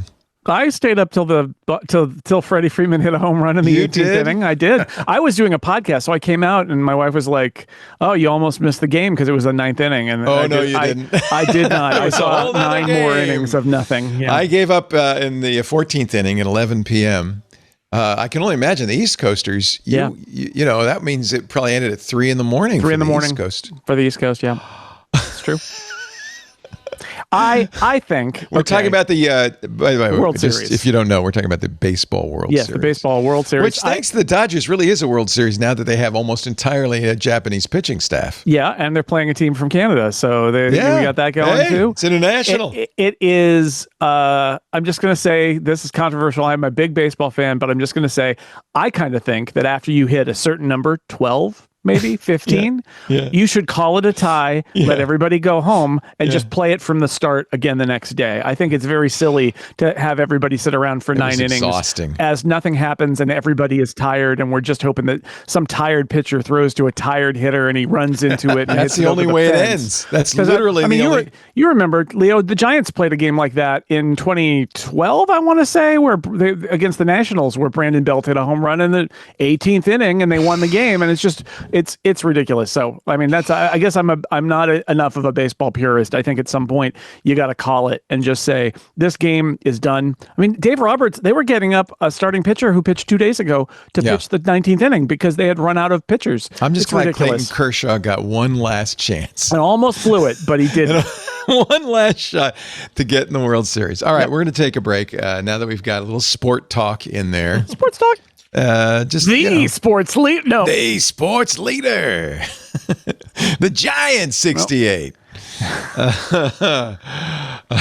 We're not the sports leader here. We're the Vision Pro leader. We're the Don't Vision forget Pro leader. I'm Falcon Crest. He's the Booger Man. We'll be back and find out what Yeah. the trade options Oh are. yeah. Oh yeah. Our radio pasts are catching up with us. You're watching MacBreak Weekly. This is a podcast where we have thoughtful conversations. Erudite, yes. Erudite. yeah. Oh yeah. And we definitely, no matter what, we don't use sound effects. Oh. Oh yeah. Oh yeah. Actually, if we have sound effects, I approve of the Disney princess like sparkle. That's good. As long as it's not that air horn thingy. I think that's a good touch. Bow, bow, bow. We have our own. We spread our own magic pixie dust to take like Tinkerbell over the tech news of the week. I'm very proud of that. I think Leo muted himself. He pressed too many buttons and he got put in sound effect jail. Exactly. Yep. The producer said, "Yeah, we're just Sorry, gonna, that's till it, this Leo. blows You can't over, talk anymore. we're gonna- You're done. Oh, I pressed. There's a button on here. I don't know what it does. It's called Trash Talk, but I think it's so that I can say bad things about my co-hosts without being heard on the air. That's what the Discord's for. Come on. Okay, Leo, it's always very, very implied. Okay. Our Yes, show today. exactly. Everyone agrees with me. Yes, thank you. Our show. When I used to do a radio show with John C. Dvorak, he would so clearly get bored by about the first hour of the show that I gave him a soundboard, and that was the biggest mistake of my life. Not a good thing. That's why I have all these sound effects. I collected them for John.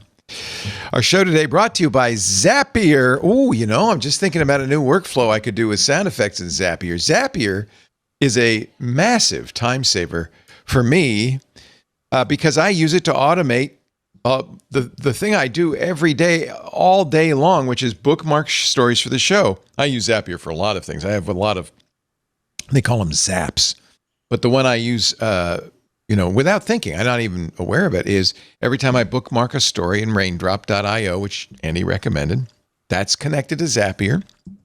Zapier wakes up, and it's totally without me doing anything, because once I set it up, you set it and forget it. I set this up years ago. Zapier goes, oh, new story. Posts it to my Mastodon instance under our news links account, automatically formats it just right for a Google Sheet, puts a line in a Google Sheet that our producers then have access to so they can build our rundowns. It's amazing.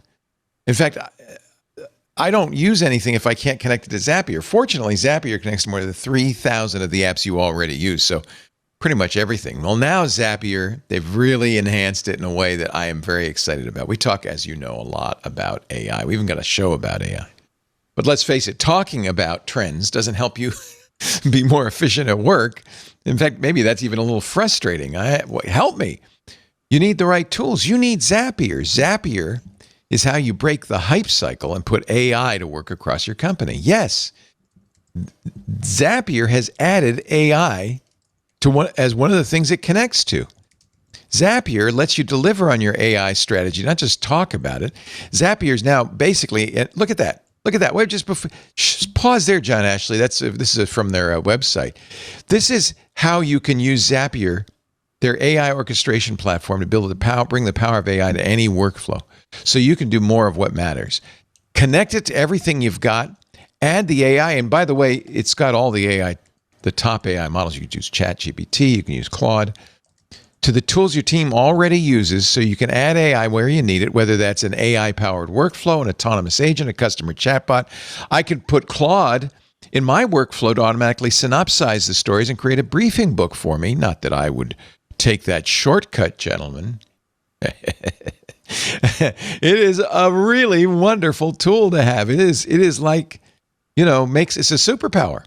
You can orchestrate it, whatever it is you want to do, with Zapier. Zapier is for everyone. You don't have to be a tech expert. You don't have to be a coder. Teams have already automated over 300 million AI tasks using Zapier. Join the millions of businesses transforming how they work with Zapier and AI. Get started for free by visiting zapier.com/MacBreak. That's zapier.com/MacBreak. And if you want some ideas, they've got a whole bunch of example zaps with AI that are just so impressive, so inspiring.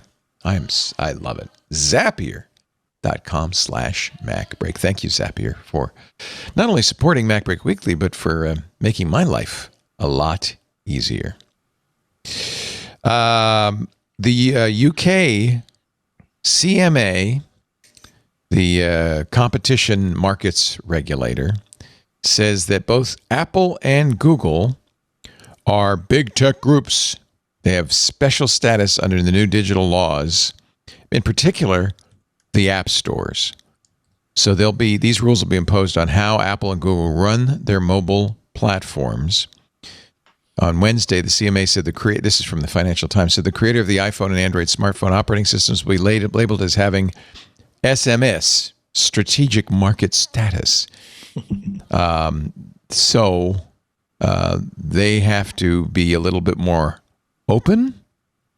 The designation lasts for 5 years. The fines are dramatic, up to 10% of global revenue if you breach the content rules. Google didn't like it. They said the decision was, quote, disappointing, disproportionate, and unwarranted, Your Honor. They also argued that their mobile platforms offer clear benefits to consumers and businesses, and we face intense competition from Apple. Apple says, Apple faces fierce competition in every market where we operate, and we work tirelessly to create the best products and services and user experiences. The UK's adoption of EU-style rules would undermine that, leaving users with weaker privacy and security, delayed access to new features, and a fragmented, less seamless experience. Often the way Apple responds to these kinds of regulations is by withdrawing features. So that's true. You get delayed access to new features.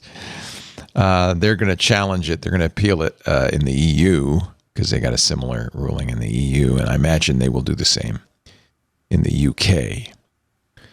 our government says, "Hey, that's our job. Stop messing with big tech in the U.S. That's what we're here for." I'm not sure exactly what these rules are, but given Apple and Google's response, they probably have something to do with opening up the stores, I would guess. Yeah, there was a bunch of action this week, including another action in which Apple is being ordered to the app privacy protection that's coming up once again. I think in the UK about they don't like EU, this is what consumers love this, and the EU doesn't like it. It's weird. You know what? I see both sides here. The EU's complaint is that, yeah, it's great that you have this little pop-up that says that, hey, would you like to prevent this app from like being able to track you? And yes, no, agree or disagree. That's wonderful. But they're saying that, yeah, but why don't you also allow users to, if users don't want your own apps to track them, why don't you also pop that up there? And Apple's response is that, well, the thing is, like, we hold ourselves to a much higher standard than the average app user. I hope this ends with Apple being able to continue to do what they're doing, but nonetheless forced to demonstrate to the EU that don't just take our word for it. Here's actually data on how we actually run Apple Maps. Here's how we run Apple Music, to make sure that, again, don't just take our word for it. We're not just thumbing your nose at you. We're actually producing an argument that is rational and based in fact. I think that Apple has outlined that the fact that there's not communication between the apps. They're built that way from the ground up. And I don't know how you explain it to neophytes, which are what most of the EU that are making these decisions are trying to make. They obviously don't understand the technology if they're saying that it's the same. So as soon as they say it's the same, you're like, you're an idiot. So you just go, as soon as they say it's the same thing, because it's not the same. What it's protecting us from is passing that between, it's third-party data. Apple's not doing third-party data. So it is, at its core, it is not the same. And as soon as you say what about the argument, though, that Apple is first-party data, so Apple gets all that information, even though they're telling Meta what we don't want is them to be selling our data to Safeway. The thing is that what the whole thing here is the user being able to say, I don't, it's not about that company, whether it's the first party data, they have the data. That's how we interact with them, and with GDPR. Well, and they're using it for ads, right? Yeah, but it's still first party data. What all they did was say, if you're going to sell this data to other people, or if you're going to use it and pass that data around, which is a huge business that uses us basically like cattle as users.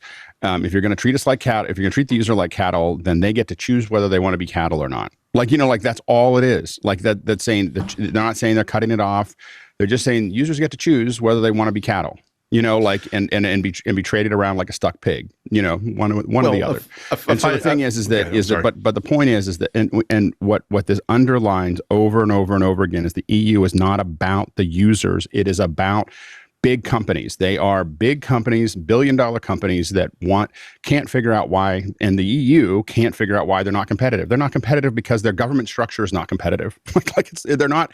I have a developer in Belgium. The amount of work that it takes to build a business in Belgium is insane. It is totally insane. And it totally became clear to me that the EU will never compete with the United States on a business level, because the structures that they've set up make it so difficult for someone to be a successful entrepreneur. But the companies, these big billion-dollar companies, tell their representatives who are trying to figure this out, because they don't understand technology, they're trying to figure this out, and they're saying, well, if you made us, we could be more competitive if you make Apple do these things, make us, allow us to do that. It's not going to work. It's just that but it's going to keep on pounding on them. And they're trying, you have these politicians who don't know any better, and big companies that are constantly, that they are the proxy for Spotify, and they're the proxies for all this. And our government, if it does anything, will be the proxy for Apple and Google and everyone else, because that's how we use governments.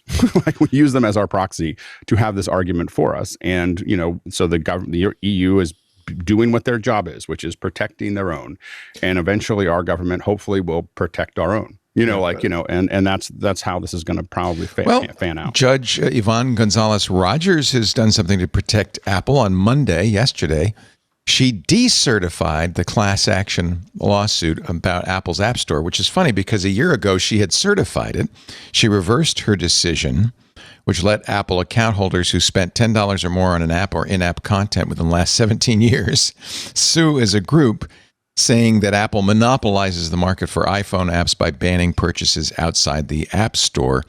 I guess it's sort of a technicality. She decertified the class, saying the plaintiffs had failed to provide a model capable of reliably showing class-wide injury and damages in one stroke. You have to show that somebody's being damaged. Apple commissioned a study that basically says, here's how the plaintiffs have set up. Here's how we're going to define the people who've been affected and people who've not been affected. And this report convinced the judge that, this is bogus. This is a bogus system. You're going to have to try again. So it's not as though they said, not as though he said this is ridiculous. There's a ridiculous case. It's that you've basically based this upon something that I can no longer certify.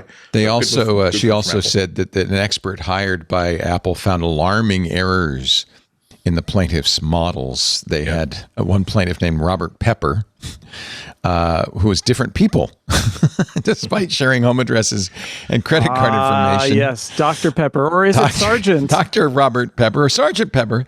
They also lumped together more than 40,000 payment records for people whose first name was Kim, but otherwise had nothing in common. So there were some technical errors with the plaintiffs. A little bit of Chicago electioneering going on. This is a fine tradition of going to the graveyard and signing up new people. That's fine. Yeah.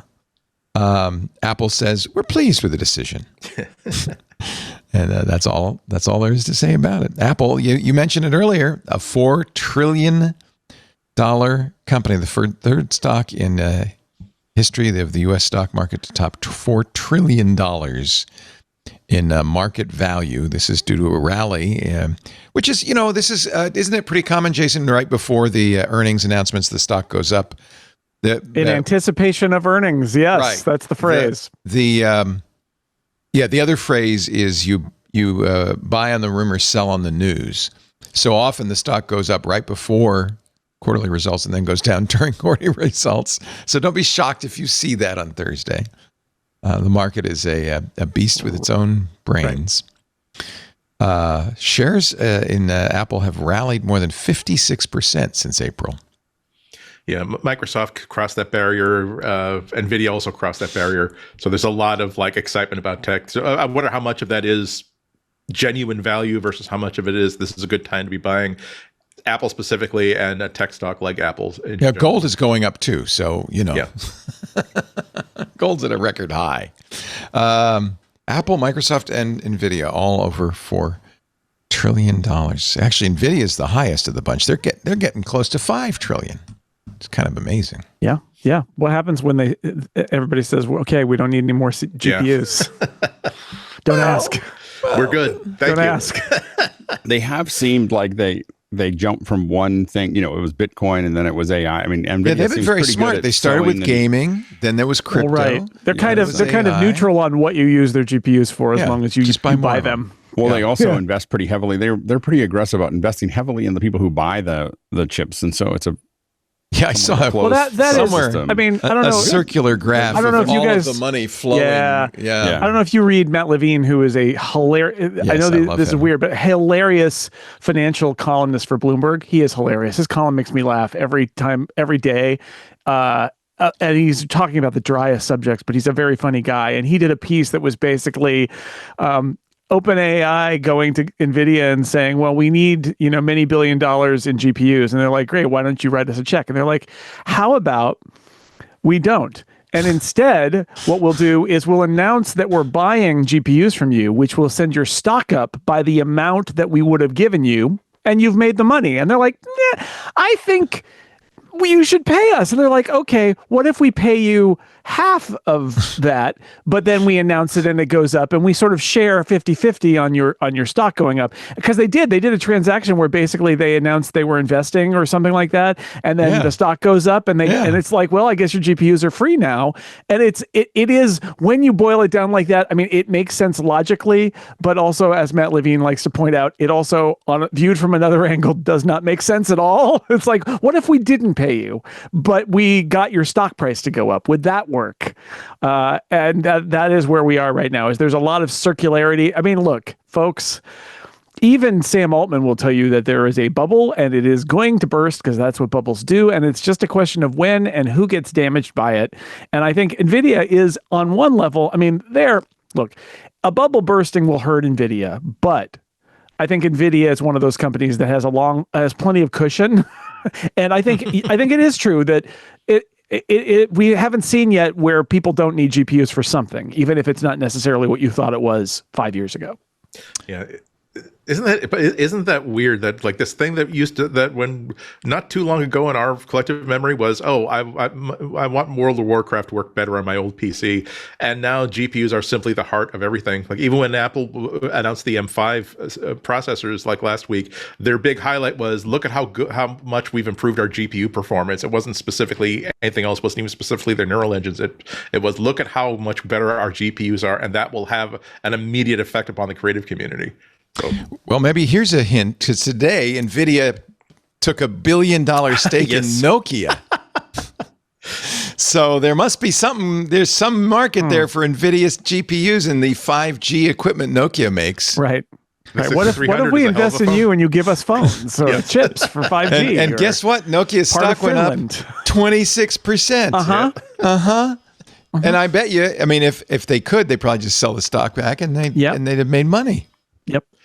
It's amazing when you're that big how you can move the market. It's just incredible. That's right. And also where you can just say, well, what if we would just simply buy this company outright? Could we do that? Like, yes, we can. Like, are we sure that's a good idea? No, but we've got so much money that we run the numbers, and if we lose a little bit of money on this deal in a year from now, it won't really screw us. Oh, here you go. Nokia said it will adapt its 5G and 6G software to run on NVIDIA's chips and will collaborate on networking technology for AI. So there you go. You scratch my back, I'll scratch yours. That's $1 billion scratch. Yeah. I'm available for $1 billion investment, by the way. I'll take half of it in cash. I think, Jason, our stocks would soar if NVIDIA. Oh, wait a minute. First, we have to have a stock. Yeah. Invest in 6 colors, and the charts will just be great. Charts. Yeah. The charts will go high. Charts go boom. Charts go up. One place you won't find NVIDIA chips in Apple's American-made AI servers, now shipping from Texas. Right. Apple's been using for private cloud compute. They've been using Mac Minis, I think, or Mac Studios. They've been using stock Macs, and that was because, for expediency's sake, they're building their AI models and all that. Whoever is left at Apple to build those models they're building them on Apple. Janitor is working on them. Yeah, now. the idea is though they want to have models that run on Apple's hardware. They optimize for that, running on their phones and their Macs and all of that. And what they don't want is a separate code base for their cloud servers. So what they did was they used, and they are also the controllers of the chips, so they know like they're not going to get bitten by a security bug in Apple Silicon, or if they are, they're going to have complete control over it and they can handle it. And they like that. So they built a parallel cloud infrastructure based on Apple Silicon. With this, what they're doing is they're actually now building custom servers, because anyone will tell you that like a lot of stuff that's in a Mac, anybody who's put a Mac server at like one of these Mac hosting things, right? Like a lot of Apple's consumer features of Macs are not necessary in a server rack. Like they're not necessary. So Apple has built basically custom. I don't even know if you call them Macs, although I think it they is use Apple Mac Silicon, processors. though, right? But it is Apple Silicon, and these are computers, and they are booting whatever system allows them to run that thing that they put up for security researchers to look at, that is secure and that is private, and that will run their models on Apple Silicon. But now they're building these in, I think, Houston, and it's so it's like they're no longer going off the rack with they're going on a rack. Oh, this is so confusing. They're no longer using Macs to do that. They've built custom systems to do that, which is probably way cheaper and more efficient. Absolutely, yeah. So yeah, and every company, Google and Meta, have done this as well. It's much more efficient to build your own custom servers to do exactly what you want. Exactly. In the early days, Apple's like, well, we got computers, we'll just use those. And they have now gotten to the point where they don't need to do that. And this is something that they obviously also realized is a thing that they could do as American manufacturing. And that, wins them brownie points with the White House. And, they've got a lot of data centers in the US too. So they're shipping, in the US, from the US, a lot of advantages there without actually, I think, having to worry about the fit and finish that might be, harder to do in a U.S. factory. Let's take a little break. Come back with more. You're watching MacBreak Weekly. Alex Lindsay is back. It's great to have you, Alex. Jason Snell, sixcolors.com. He'll be working on his inkjet printer tonight to get it ready for the color charts on Thursday. Apple's results will be out. And, of course, Andy Anako, who's in the library. Our show today, downloading software on the free Wi-Fi as fast as his little I'm a feet studious can. Our show today brought to you by our good friends at OutSystems. You've heard of the old build versus buy conundrum in business, right? Do you build your own software? Do you buy it? Or we now have a third way, OutSystems, the #1 AI-powered low-code development platform. Organizations all over the world are not buying kind of, undifferentiated SaaS software to solve their problems, even if it doesn't quite fit. But they're also saving on the great expense of developing their own software. They're creating custom apps and AI agents on the OutSystems platform. And with good reason, because OutSystems is all about outcomes, get it? Helping teams quickly deploy apps and AI agents and deliver results. And the great thing about OutSystems is when you use it, all integrations, security, reliability, performance all come built right in.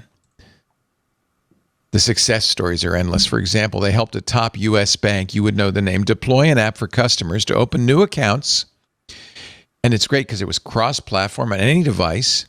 It delivered 75% faster onboarding times. Nice. Let's talk beer, right? They helped one of the world's largest brewers. Again, you would know the name. Deploy us. Well, there it is right on the screen. I guess I don't have to be so cagey anymore to deploy a solution to automate tasks and clear bottlenecks. Well, they might be more kind of green, which delivered a savings of 1 million development hours. When big companies like that, like these, use a system, it's good. OutSystems even helped a global insurer accelerate the development of a portal and app for their employees, which delivered a 360-degree view of customers and a way for insurance agents to grow policy sales, and then deployed it to thousands of agents globally. Man, this solves the build versus buy conundrum. The OutSystems platform is a game changer for development teams with AI-powered I love this. Let me say it again. AI-powered low code.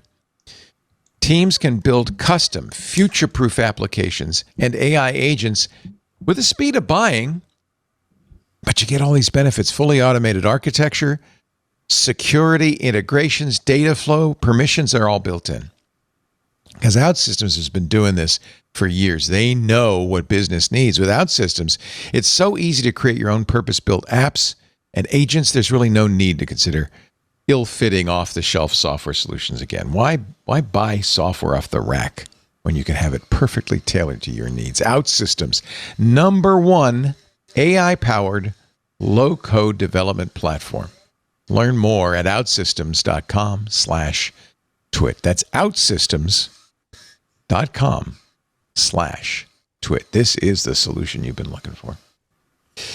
Okay. All right. Jon Prosser, still clammed up. He has not indicated when he will respond. He didn't clam up. He talked to The Verge. Oh, wait a minute. He didn't clam up, but he just didn't talk to the judge. No. So Apple's going to file a default judgment against Prosser. Remember, Prosser was sued by Apple, saying you kind of incented one of our employees to leak the design of the new operating system, right? And then put a video of it on your YouTube channel featuring the employee's bedroom. So we kind of knew who it was.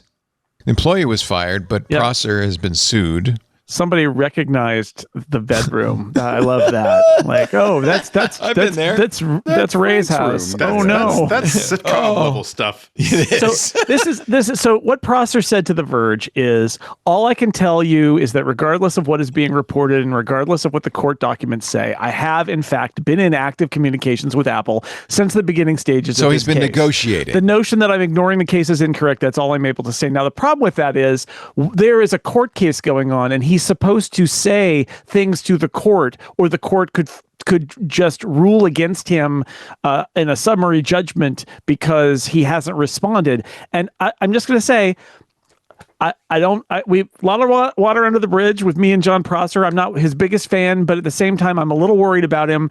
I don't think you, one, should be talking to The Verge about this, and two, never use the phrase regardless of what the court documents say. The court documents say things that are important. Please do not disregard them. I know you're. Who are you going to believe, me or these court documents? Well, friends, maybe the court documents. Maybe I those. hope he has a lawyer. And I hope he has a lawyer. Although the fact that he's talking to The Verge suggests that maybe he doesn't. or Or if he does, not a very good one. Not a good one. Yeah, I mean, I think that he's got better calls. Because Ramazzotti, his alleged co-conspirator, apparently has found a lawyer and is communicating with the judge in the case. But that we have not seen any evidence of that other than Jon Prosser talking to The Verge. I think Ramaciotti said he had no intent to monetize the information. But this is the problem. Prosser clearly did, because he put it on YouTube, on his YouTube channel. That's not great. I think that the challenge really is, I think what he doesn't want to do is get himself caught up in a deposition or in testimony, because it will weaken any settlement that he has, because he probably doesn't have anything to stand on. Right. And so he knows that. And so he's trying to figure out a way to settle this without having to actually show up for anything, because if he showed up for things and that ended up as part of the record, that is part of the suit, and that weakens his position. And so I think I think most likely this is not, I can see what his fear is. This is not a good way to go about it. Because Apple could ask the judge for a summary judgment against him, right now. and then he has no say in that, and then it's over. And this is a horrible, if you're listening, kids at home, this is not the way to do this. Like, this is not In Thursday's filing, according to The Verge, Apple said, quote, it intends to file a default judgment seeking damages and an injunction. They could take him off YouTube. They could take. But his presumably house. Prosser has. Let's be clear. Like, this is a big. It depends on if they get. Here's the problem.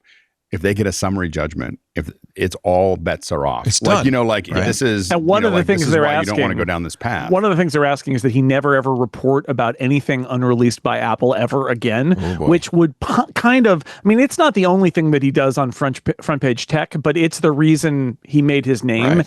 And if he can't do that anymore, it's going to be hard for him to make a living. He couldn't be on this show. All right. Well, John, we wish you the best.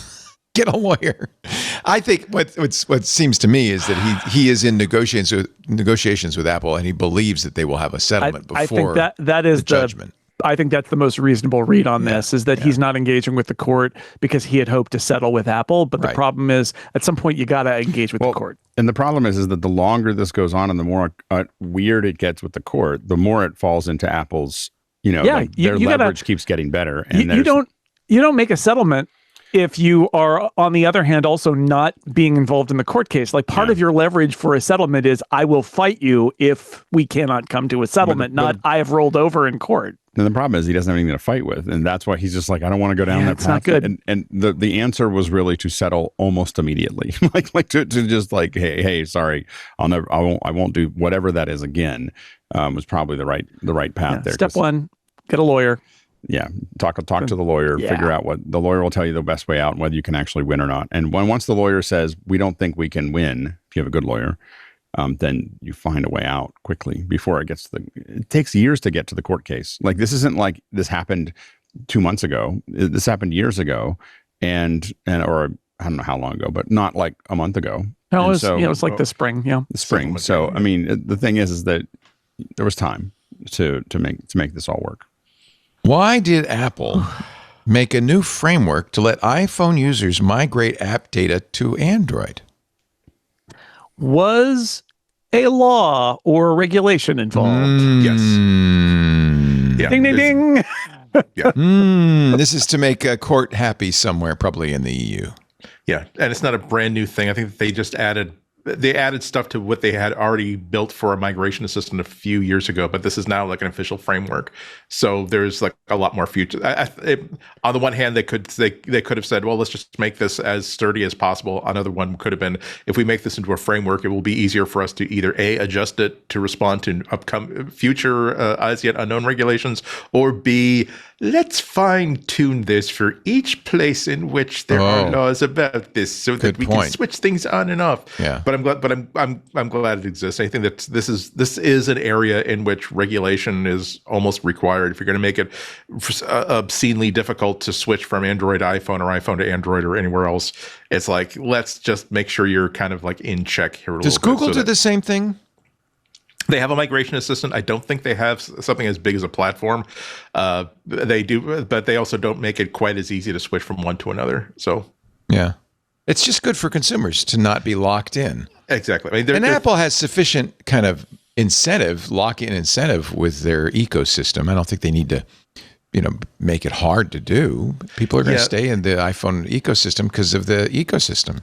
And you notice that they haven't been doing a lot of really, really visible verbal fighting over these kind of regulations. These are the sort of things where they seem to be able to say that, okay, we're not going to fight absolutely every attempt to regulate us whatsoever. We can give you this one. Well, because it goes both ways too. It's also Exactly. to go from Android to iOS. So right, they benefit from the same regulations. Right. Your next iPhone might have service from SpaceX. Not just the satellite connectivity that we've got now, the emergency connectivity, but actual 5G cell phone connectivity. This comes from the information. Wayne Ma and Aaron Tilley say that SpaceX is actively chasing Apple for the deal, and that furthermore, Globalstar, which Apple uses right now, and in fact Apple invested in, might be for sale. James Monroe, the chairman of Globalstar, says he's considering selling his satellite company. I just don't, the problem with Globalstar is that it's based on a technology that at this point is relatively obsolete. Like it's, it's so they're going to have an issue with, like, why would you buy that now? Like, when you have SpaceX that is putting out X number of satellites and right now. And they just bought $17 billion worth of spectrum from EchoStar. So they have the technology to, in fact, I have my T-Mobile iPhone has SpaceX connectivity. That's right. Because SpaceX, I mentioned this a couple of weeks ago, I think, but like they used the power of their reusable rockets, which meant that the launch costs came way down, especially for them to build a whole other business, which is this satellite internet business. So they do it in bulk. And we talked about, Andy had a story about when those things decay, what's it putting in the atmosphere, and are there going to be chain reactions of that? But leaving that aside for the second, they launch hundreds and hundreds and thousands of these satellites into low Earth orbit, which means they're moving, because to be geostationary, like a lot of things, you have to be much higher up. And SpaceX is like, no, we're going to be low down, we're going to be high volume, so there's always going to be satellites visible. And that's how they could do relatively low for satellite latency and relatively high bandwidth for satellite. And now you put in that you're using spectrum that is cellular spectrum, and you have this ability to be like, essentially, you probably wouldn't want it as your primary cell service, especially since it doesn't work inside, but having it as a fallback cell service, that essentially what T-Mobile's doing is when you're not in T-Mobile range, it uses the satellite instead to give you your full T-Mobile service. That's something that Globalstar's infrastructure kind of can't compete with, because they are higher up, less bandwidth, used only in emergency situations, low data rates, all of those things. And it's just, SpaceX has a big advantage here, and there's nobody else. A lot of people are trying to compete with them, but they're in the lead right now. In fact, they're, according to the information, negotiating with chip makers to get them to put Starlink connectivity into the chips. Yeah, and of course, Apple uses its own chips, the N1 and the C1. So presumably they're negotiating with Apple, but I imagine they're also negotiating. Yeah, they're talking about Qualcomm as well, I'm sure. this is a huge disruption problem for the cell phone companies. Good, because no one likes them. No one likes them, and this is the problem: is there's a lot of potential negative energy, which is that most of us hate our cell phone companies and would leave them in a heartbeat if the service. This gets into that whole like the Comcast thought that you would leave the cell phone company for Xfinity, but they didn't take into account is you hate the cable company even more than you hate the cell phone company. I mean, that's the challenge is that these big companies get into this thing where their users, and it's just all this like ticky-tack stuff that they do to you constantly. It's called enshittification. There's a book about it. It's run by accountants instead of by the people who are actually paying attention to the user. And so the issue is that the accountants are like, oh my God, we could save $10 if we did this, and we could shave off a nickel if we did this. And the problem is that it creates these negative experiences that have people like, basically there's a bunch of negative potential energy. Like we're still like, I'm AT&T. I don't really like AT&T. I just know that my wife's Verizon service is worse, and I used to have T-Mobile, which is didn't work anywhere. And so I'm kind of there. But if I saw that SpaceX was even close to AT&T as far as effectiveness, the chances of me leaving would be very high, especially if I felt like I could roam anywhere. And I mean, right now it's so I think, but if SpaceX cannot screw up the user experience, which so far I will say that while it doesn't work for me, like I have a SpaceX, satellite dish or whatever, Starlink dish. I have the Starlink dish. I have the version 2.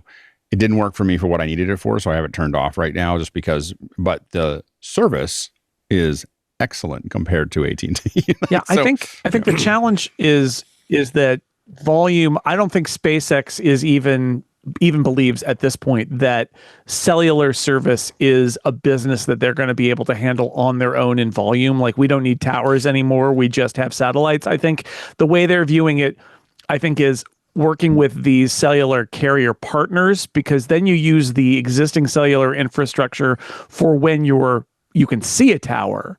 And then everywhere else, which is a lot of coverage worldwide, you get into dead spots. Like my neighborhood doesn't have T-Mobile and Verizon because they just there are hills all around, and they only AT&T shows up here. And people won't. That's how you supplement. People don't want to put the towers near their houses, and so that becomes a huge problem in a lot of expensive areas. Is you don't get coverage because no one wants the towers. The long run of it is interesting, and it makes me wonder if what happens to the existence of cell carriers versus something like SpaceX, and are there mergers or cross investments or whatever? Because one of the things that could happen is the T-Mobile might say, well, with this deal, we don't need to invest in towers anymore, right? Like we're good.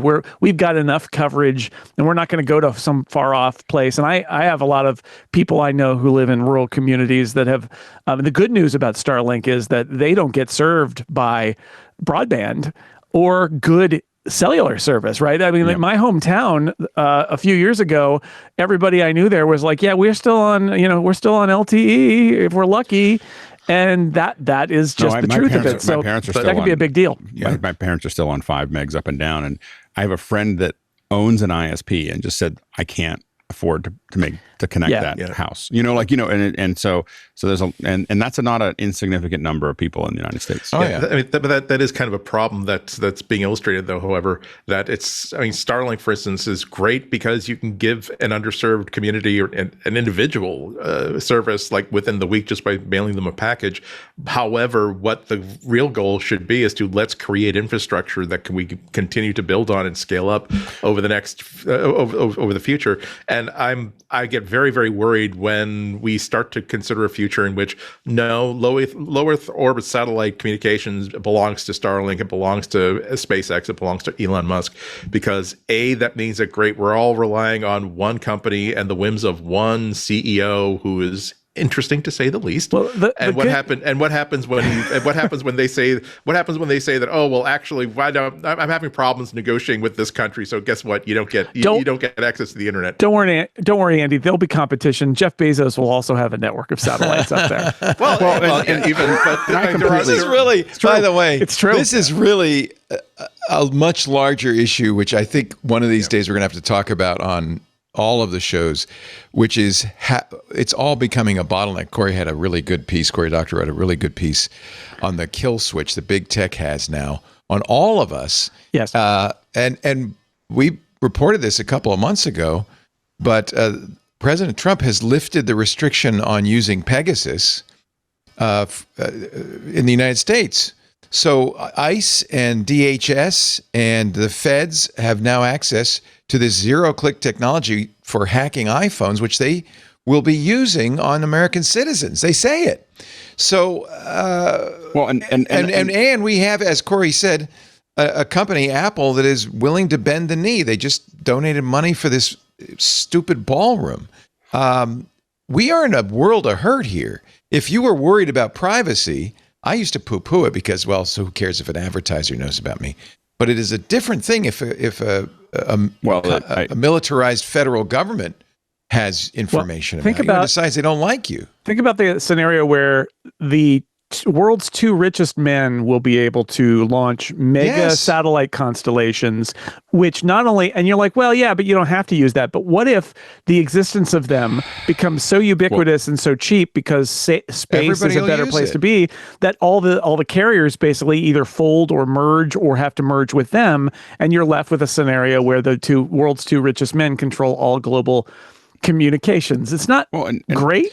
Sunday, Alex Stamos will be joining us on Twit. And Alex, of course, is a wonderful security expert. He was at Stanford in their disinformation group. And as an expert in security agreed to by everybody, one of the best, I will ask him, what is it that we can do to get off of big tech's teat and start controlling our data? Even Signal went down when Amazon went down, when AWS went down.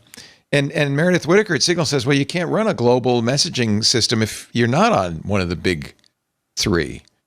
It's like we are in a world of hurt here. And I don't know what would fix that, but I think the other problem with Starlink is mostly that we're all going to end up with kind of, nothing much better or probably worse than what a lot of us have now. I mean, I have for $100 a month, I've got a 1 gig down, 300 megs up. But you can't get. You're not going to get any kind of that kind of speed with. But it's Starlink. A good backup. But it's not bad backup. I have it as a backup, and mine I've just used drops out at 20 seconds every 45 minutes. So for whatever reason, and so the anyway, but the thing is that what we don't have the intestinal fortitude to do anymore is what we did before. We ran power to every house. We ran telephone to every house. We ran plumbing to almost every house, or figured that out.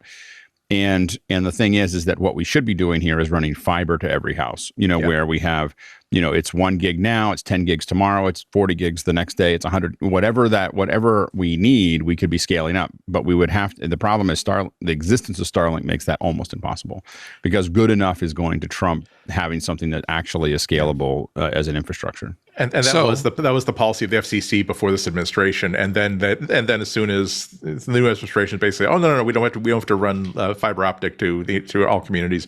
Starlink is a good solution. It's like, it's great so long as right now it's kind of a niche thing where it's not cheap. The only people who have $500 to start and $90 a month. But what happens when it becomes like the default? Oh, if you have internet, at some point it goes through Starlink. I don't know if this one company is going to be able to do all that. Well, plus their government's giving them subsidies to quote wire rural areas. And the problem is that it's not going to be somebody else. I guess last week or over the last month, NASA was just gutted. Gutted of everybody that knew what they were doing.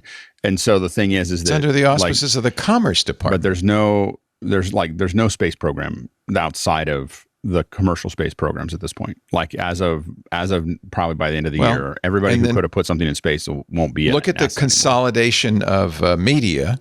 I know that David Ellison, Larry Ellison's son, the man, Oracle billionaire, purchased Paramount's and now is trying to buy Warner Brothers. Interestingly, Warner Brothers, which is the parent of HBO, CNN, the Warner Studios, they've already received 3 offers from Paramount, Skydance. But interestingly, Zaslev, the CEO at Warner Brothers, apparently today, I think, told senior executives of the company that Netflix, Comcast, Amazon, and Apple He's are wishing. also. Yeah, isn't that in the market? Sure. I think I saw a report that said Eddie Q said, sure, we'll take a look. Yeah. I don't But, think like, Apple's going to buy HBO, I think CNN, and Warner David Movies. Zaslav really wants to have a bidding war for his company Yeah. and not just have a single bidder. And also Zaslav, I mean, there's a whole big backstory here, but Zaslav came in, he's getting paid a lot of money to increase the value of this company, and his big plan is to split it into two companies and load the cable companies onto an ice flow, the ones that generate a lot of revenue but are not long term, push them out there, CNN, TNT, and then keep the streaming service and the studios and all of that, and then sell that. And he thinks that if you make two separate sales, you will end up making more money than just selling the whole kit and caboodle to David Ellison. And he makes more money when he does that. The question is going to be, what does the board think? Like if the Warner Brothers Discovery Board is like, you know what? We just want the David Ellison money, then they'll do that. I think Zaz really wants to have a bidding war because he gets more money that way, and his argument is it increases shareholder value. Of course. The other fact is Netflix and Apple aren't interested in owning cable channels, right? Zaz's whole plan to push those things on the ice flow is in part to create another business that tech companies might buy, because if the tech companies start bidding for it, the price goes sky high, and so we're in a real. It's almost like is a little game. Skydance a tech company? Do you consider them a tech company? No, certainly not. Certainly not. They just got tech money from Oracle. But the thing is, if Apple and Netflix and maybe Amazon start bidding for it, there's reasonable bidders, even if it's just a stalking horse, right? It drives up the price that David Ellison would pay in that scenario. And that's what Zaslav wants. So that's what's going on here. I think, would Apple or Netflix, neither of whom have shown any interest in buying rather than building, be interested in Warner Brothers as a studio and the contents of HBO Max? I think the answer is maybe more than you think, but probably not very much. Well, but we'll see. And I think that the problem is that Apple, one show after another, has become the next HBO. Like, they are producing the highest quality content out there right now, and it's not close. Like, although they would look at HBO and say, boy, and then we buy HBO on top of that, and then we've completely cornered the market on that kind of content. I just think that they figured out the model. Like, why would you? Yeah. All they have to do now. I mean, there are so many studios that are empty. They can get a hold of anybody. Yeah. Eddie said as much to Matt Bellany on The Town. He said, like, why would we've already done it. Like, now we've got a bit of a catalog, and we're really happy with the quality. Why would we buy someone else's content? And I think that's a really strong argument why they won't buy Warner Brothers. And I think it's not just that Apple has developed the content; they've developed the stable. So I know a bunch of people that work on one Apple show after another, and they're like, these are the best people in the world that do what they do. Every person down to the PA is better than everybody else that we work with anywhere else. And Apple has figured out how to tie that all together. And so they've got the best creatives. And it took them a long time to get there, and they made a lot of missteps on the way there. But now when they turn that engine on, they are turning the engine that HBO used to turn on, which is that we're going to build something that people want to aspire to. And, I think that even I thought that they were a little too vertical when they started, but they've proven that if we just don't try to do like Netflix tries to build something for everyone. And that has been, they've started to pull back a little bit from that as well. But I think that the problem is that you have that on one side for these broadcasters, and I've said this before, you've got Apple on one side that'll pay whatever they need to pay to make the great content, and then you have, and maybe not a lot of it, and maybe less movies, but when they commit to it, it's whatever is necessary. And then you have YouTube, where you have these creators that are making a solid living, not Malibu living, a solid, Portland/Kansas City living, doing what they love to do and serving, millions of people watching. I don't know why anyone would buy a broadcast station at this, any kind of broadcast network at this point. It just seems like suicide. We're going to take a break for your picks of the week, but real quickly before we do, breaking news just came out about half an hour ago. No, 5 minutes ago. Apple has just seeded iOS 26.1, iPadOS 26.1, Tahoe 26.1. These are the release candidates now out to developers and public beta testers. So we're getting close to 26.1. Now, see, if I didn't have an alert already to upgrade to Apple Care Plus, I would know that. But I just assume that red button means nothing. All right, we're going to take a little break. When we come back, your picks of the week. Prepare them, gentlemen. You're watching MacBreak Weekly, we're glad you are. We welcome our club members, especially who make this show possible. If you're not a member of the club and you hate ads, join the club and you'll get no more ads. You won't even get this plug to join the club.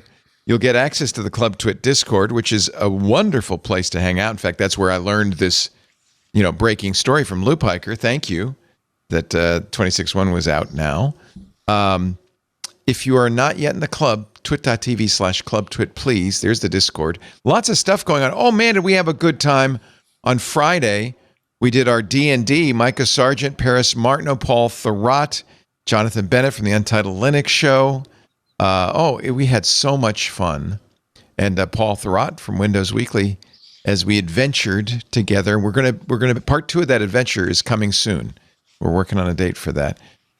We do a lot of fun things in the club. The user group is coming up on November 7th, every first Friday of the month. I have a lot of stuff to talk about in the AI user group. I'm excited about that. Photo time with Chris Marquardt, Micah's Crafting Corner, Home Theater Geeks. The chat room Q&A is coming up next month. We got some great things. If you're not a member, visit twit.tv/clubtwit and join us. Join us, please. There are some reasons to go there right now. We have a coupon, which makes it less expensive, but also is great for gifting. And I think if you have a geek in your life, you should consider giving them a Club Twit subscription.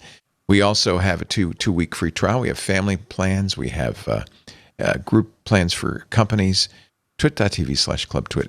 It makes a big difference for us. It makes a big difference.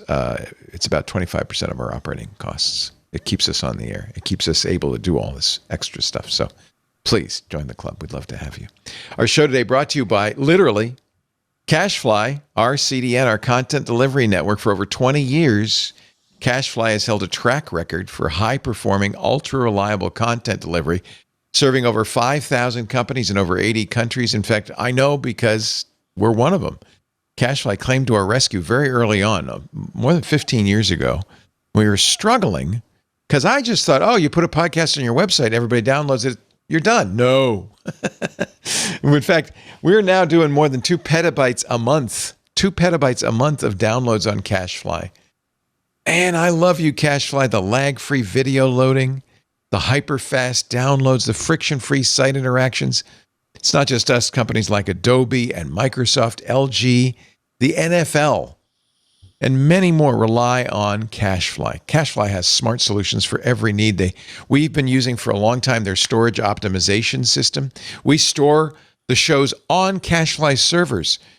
So there's no buffering, there's guaranteed QoS, and there's never a cache miss. Brilliant. They also offer image optimization, great for your site, quicker load times, reduced storage spend, automatically optimizing every image for every size screen. They offer less than 1 second latency video for as many as 1 million concurrent users. Consistent quality. The QoE is incredible. They have a web application firewall that's new that protects your assets from online threats, a VOD cache to keep your content on the edge for faster delivery. Elite management. You get dedicated account management with 24/7 support. They have the best global network pops all over the world, which means we have a presence everywhere our audience wants to listen, even the hard-to-reach markets. CashFly. I love them. CashFly delivers rich media content up to 158% faster than other major CDNs and allows you to shield your site content in their cloud. Like I said, 100% cache hit ratio. CashFly is like gaining an extension to your team. When your entire business model depends on delivering massive content like ours, you can't afford to go it alone. Thank God we don't have to. We've got CashFly. Thank you, Matt Levine. And with CashFly, you don't have to be us. Everybody can count on personalized help anytime from a tenured expert who gets it, engineer to engineer, 24/7. I can't recommend it more highly. Please check them out. Learn how you can get your first month free at cashfly.com/twit. That's CACHEFLY.com/twit. Thank you, CashFly. Time for our picks of the week. Let's start with you, Alex Lindsay. It's been a long 2 weeks without him. I don't remember when I recommended this in the past, but I used it over the last 2 weeks, and I'm just amazed at what Blackmagic's done with their camera. And I couldn't. I should have looked at the MacBreak weeks. I mean, I don't know if I did it recently or a long time ago. Doesn't matter. You've mentioned it several times. It's okay. Amazing. Like, so it's my recommendation. It's a good reminder. Like, it is. If you're not using the Blackmagic camera, here's what made it crazy. Should it be my default camera app? I don't. When I pick stuff up, when we were looking at, I visited the thing with Jacob Collier yesterday. I just use the regular camera app for that. It's not like I'm going to turn all those little buttons on. But if you're doing anything professional or anything that you want to have a lot of control over, you just open up almost all the tools that are available in the camera with the Blackmagic camera app. But what's really interesting is the interaction they built between the cameras. So when you have that Blackmagic camera, I have a little stereo rig that I built with two phones.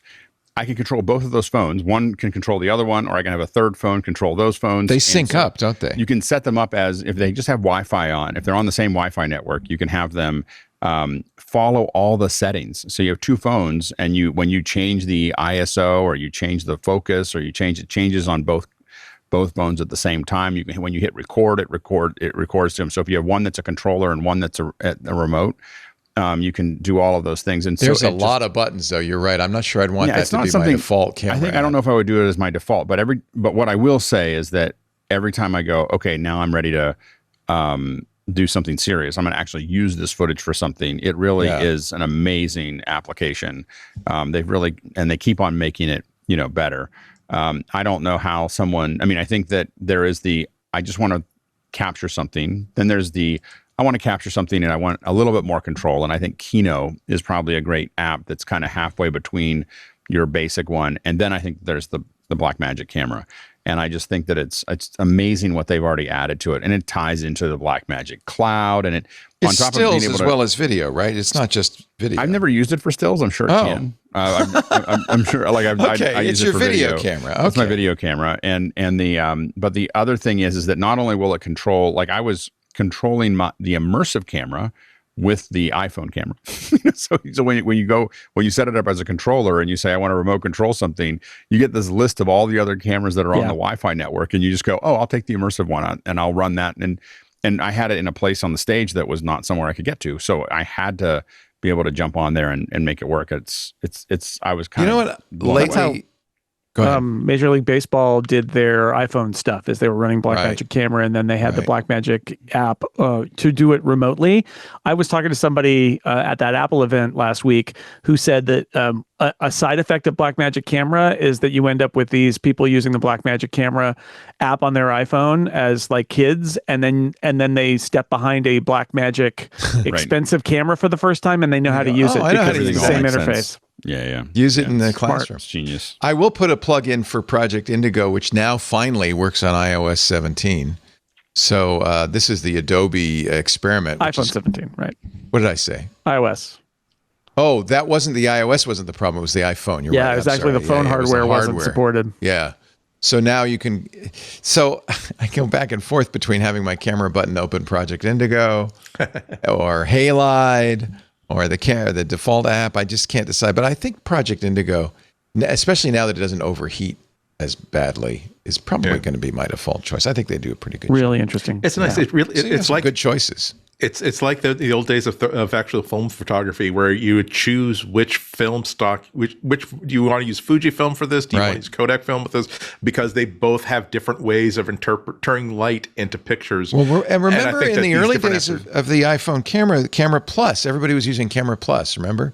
Yeah. Lisa Bettany's app. So there's been a long history of this, and kudos to Apple for letting people do that. I mean, I could easily see them saying, no, we have a camera app. Well, and I think part of it is also like now you can do ProRes, you can do, there are some versions of ProRes, for instance, that you have to have an external drive and a really fast one to make some of this work. So, it really has become a production. I don't think that Apple's overselling it, saying that, especially with this app, with an external drive, with the external stuff that you might tie in, it really does become a production tool that can be used. It's pretty amazing. There you go. You just got like 3 camera apps in a row. Yeah, exactly. I got a pick for Andy. It's just kind of goofy, but did you see? I know, Andy, you're a fan of the Casio watches. Did you see they made a Casio ring watch? Yes, that looks like a miniature G-Shock, and it's an G-Shock actual for like your working. finger. Yeah, that's really really cool. I don't. I'm very very tempted because it's just a cool object. It just goes to show that like Casio's like watch designs, they are legit design classics. It's like you can make a ring out of it, and people will recognize it. Oh, that's a classic. That's the classic like Casio design. As it happens, like you just caught me like this morning. I was on Amazon. It's like I haven't bought a $28 Casio watch in a while. I wonder which one. I think it's time that I added a Royale to my collection. Now, unfortunately, it's not as cheap. It's $94 right now, Japan only. Although they say it will be available at some point elsewhere. Boy, I'd love to have one of these. Anyway, that's just for you, Andy. It's not a pick for anybody else. It's just what's your pick of the week, Andy? Mine is kind of a twin pick. I was reminded that Susan Kerr, who designed like so many icons and stuff in the original Mac, and that were present in the original Mac interface, she's a working graphic artist, and she has a portfolio on the Behance platform. So if you want to go and like revisit what all those classic icons, what the classic typefaces were, you can go to behance.net/Susan Kerr, and there are beautiful like bitmaps of like all the system icons, of the complete like San Francisco font and the Monaco font and all those original fonts, Claris the dog. And they're just, and I mean, I don't like nostalgia. I think nostalgia is like kind of like a kind of poison. But the thing is that this is just good design. It's just like it just as a static object. And I'm sorry. Oh goodness, I'm so sorry. I had a different pick before, and I've run afoul of the problem where That's all right. I got the link. I got it here. Thank you very much. Behance.net/Susan Kerr. Right. And it's just, again, it's not just nostalgia. It's like you just come to realize, especially if you haven't looked at the Mac Paint icon in a long, long time, you just look at it and realize that, my goodness, this is just a pretty object. And it also, I think that Jason will attest to this. She also has Susan Kerr prints. If you go to Kerr Prints, KAREPRINTS.com, you can buy a lot of these like icons and objects just as beautiful. Oh, I want the limited edition art prints. placemats. Yeah. Yeah, you can get them, and they're art prints, and they are signed and numbered. And I say that as somebody who has the Happy Mac print I have signed to do that. by Susan Kerr and numbered on my wall. It's Wow. I mean, for people of a certain demeanor who love this stuff and love her iconography, That's a classic thing to have. own a print that is signed by her of her classic Mac work is the best. So I highly recommend it. And you're It's a win-win-win. acknowledging her for what she's done. Exactly. Exactly. That's what I was saying. It's a lovely piece of Oh, art wait a minute. to start I want the hand-painted pirate flag. Yeah, she will do that too. Did she do the original flag of her Bandly 3? I guess she did. Yep. That's a little bit spendy, but that's like a hand-painted object. It's not like something that they're It is a little. they're It's farming it out. $19,500, but you know what? To But fly it's a that over your one-of-a-kind home, hand-painted thing, and it would be worth it. It's like on the one hand, it's lovely that these things they stand up. Even when you make them into a huge print, it's a beautiful object on the wall. And it's also there's something about like I just want to give her some money. Yeah. You know what? Yeah. I want For making beautiful her, things. I want her to like say, I want her to like buy a muffin in an airport on the way to a conference. And maybe I think that part of that like $6.20 that she spent, because it is an airport, like perhaps that came from part of the money that I gave, that I spent on that print. It's just gorgeous, gorgeous work. She needs to be continually honored. Yeah, and you can just get the skull and crossbones as a print if you want for a lot less. But there's a lot of stuff here. If you go to behance.net, you can just see the bitmaps and still appreciate them. I'm jealous, Jason, of your Happy Macintosh on bright yellow. Wow. Yeah. I imagine if you order now, you will be able to get them in time for a Christmas present for something. They have escape keys you can add to your keyboard. Yeah. That's really cool. Oh my, look at her working on the Mac Paint woodcut, Japanese woodcut. Oh, how much is that? That's got to be expensive. Oh, it's not bad. Wouldn't you like to have that? Yeah. Thank you, Andy. Good picks. Jason Snell, you are the final. Last to pick. Really quick, there's an app. If you've ever complained as a Mac user about the music app being iTunes turned into this amalgamation of iTunes and the iTunes Store and Apple Music, and they're all kind of slammed together. There is a brand new app that just came out for the Mac called Daft Music. It is daftmusic.app. It is $1.99 a month or $17.99 a year. It is an Apple Music client. That's what it is. It is not for all of your library. It is for using Apple Music.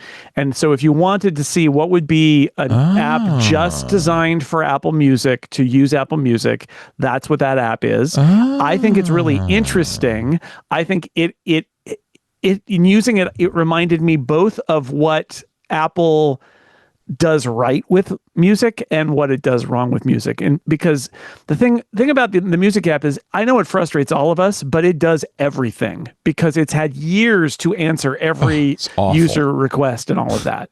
It's awful. Yes, but it also does everything. And I would find like Daft Music, it's like, if I shuffle a playlist, it always plays track 1 first and then it shuffles the rest. I'm like, nope, that's not how you do that. There are a lot of rough edges. It's a new app. But what I appreciated about it is somebody has decided, okay, I'm not just going to complain about music.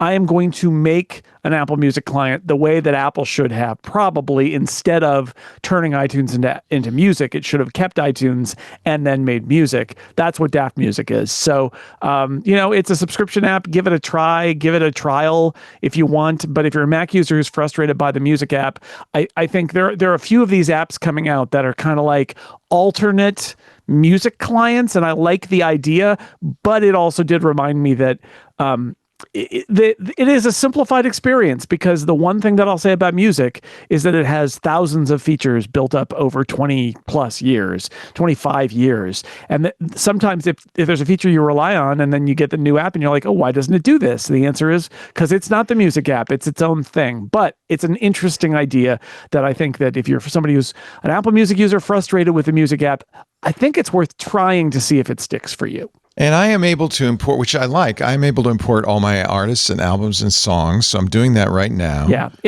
there are issues, and I think that it's a little cutting edge. I think there are some issues with getting everything over from Apple Music, but it is. I love that they're trying it, and I think people should give it a try if they're frustrated with music and try it out. It looks like Apple Music, but with minus all the other, the store all the other stuff, and written with modern frameworks, et cetera, et cetera. So it's importing now my Ben Folds collection. Yeah, and this is great. All the other things. This is great. Yeah, interesting app. Really interesting. Isn't it disappointing that the music app isn't such a superstar app that no one would even consider making an alternative to it? Yeah. People have been trying to make alternatives to the music app for like 25 years now. They haven't killed it yet, but it's never been. I mean, even back in the early days, iTunes was never anybody's favorite, but it soldiers on. You know what this needs? If you, I've been using Click, which I actually discovered as Sonos, a sponsor of yours for Sonos. Yeah. If they would merge these two, I would be really happy, because Click's Apple Music integration isn't great. It's great it works with Sonos so much better than the Sonos app, so I'm very happy with it. Paid for it, but wouldn't it be nice if some of these third-party apps added Sonos support? I think that is a good point. I think that's a really good feature request. Yes. Yeah, I should say one of the big issues here is that Apple has, and I think this is known inside Apple and they're working on it, but one of the quirks is all of these third-party Apple Music players can't AirPlay directly from the app. They can only AirPlay by setting your whole Mac's audio to go to an AirPlay speaker. And that is I believe, a known issue inside Apple now. But that's one of those things where it's like, you gotta say, wait a second, Apple Music can do it, so why can other apps not do it? And I think the answer is that they're supposed to, but they don't. So that is a frustration with this. If you rely on an AirPlay source, you kind of got to change your workflow. But anyway, interesting. I'm sure there's somebody out there whose ears perked up like yours did, Leo. Of like, I've already paid for it. Maybe I can replace. Worth a try. I love that they're trying it. I think that that's a really nice sign that people are like, let's make alternatives to the vendor. We need this so badly. Yeah. It's Apple's app is terrible. Well, and the truth is, good or not, whatever it is, like Apple's priorities in building that app are not necessarily the priorities of the people who use apps like that. And so having someone else take a cut at it and be able to take a cut at it is great. The one feature I really do like about Apple's Music app is I can follow Jason Snell and listen to all the songs he recommends, Oh, which that's is very nice. well, it's very helpful because you're a young person. Yeah, I as a music listener, I am a younger person. Very eclectic, and I learn a lot of great stuff. Not just you, but I follow a lot of people on Apple Music because that really is a nice discovery tool. And that's another thing that's missing from this. So you're not going to throw away your Apple Music, but this is a nice thing if you just want to play some music. Yeah. Thank you, Jason Snell. Sure. Sixcolors.com. He's got a busy week ahead. He's going to be doing those color charts. The best place to know what Apple announced in its quarterly report is to go to sixcolors.com. We'll have a summary. We'll have charts. We'll have and you and Dan will do a podcast around it. I think we'll probably do like a video reaction, and we'll talk about through the charts and what Tim Cook said on the call and all of those things. If you're curious about sort of how Apple's business is going, that side of it, that will be Thursday afternoon Pacific time, evening Eastern time, night everywhere else, I guess. But it should be an interesting. There's always a tidbit or two in there that's worth talking about. How's Glenn doing? He had his surgery. Have you heard from him? Glenn has not had his surgery yet. He's about to. He's getting Still set. coming up. He's getting set for it. So we wish Glenn Fleischman all the best. He's preloading our CMS full of articles to run while he's gone. Nice. That's what he's doing right now. Nice. A freelancer's work is never done. No, it's really true. Buy his books and support him, and support sixcolors.com. Become a premium member. It really is worth every penny. Sixcolors.com/Jason for all of the wonderful shows Jason does, including his very own D&D podcast. That's true. Total Party Kill. Total Party Kill. Listen to silly people play D&D. I wish I had listened to before we did ours and learned about how to play, because I have no idea. I had no idea what I was doing. That's at the Incomparable, isn't it? Total Party Kill. Yes. It's at the mothership, as they call it. Thank you, Jason. Thanks, Andy Leo. and Akko, anything to report? I am sleep deprived. I am panicked. I am worried, which means that things are almost done. Good. I wish I hadn't taken 2 days off to travel last week. That's all I'm saying. Oh, where'd you go? Somewhere fun? Oh no, just my speaking gig at the Museum of Science in Boston. Oh yeah. How did that go? I forgot. That's right. How did that go? It went really nicely, and there'll be they recorded it, and it'll be like on the Museum of Science's YouTube channel soon, and I'll put that in the show notes. It was a hell of a lot of fun. A good conversation. Met a couple of MacBreak listeners. Thank you for coming out to talk, and the fact of the matter is, any talk that happens with an enormous planet Earth behind you and a life-size accurate T-Rex within view of the stage, I think you're setting yourself up for victory. Thank you, Andy. We'll see you again next week. And of course, thank you, MacBreak Weekly founder, president, and stalwart Alex Lindsay, who now has an official Office Hours baseball cap for sale. So that's really exciting news. You can buy a baseball hat.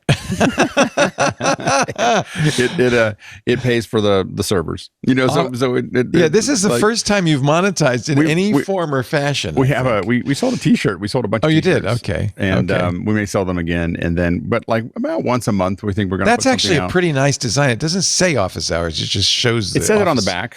Okay. It says it on the back. It's a good looking design, though. I like it. That's why it takes so long, is because like they had to send me one, and I had to wear it, and I had to see how it worked, and there was a lot of back and forth over like what the hat was going to look like, but Alex, and how it was going to work.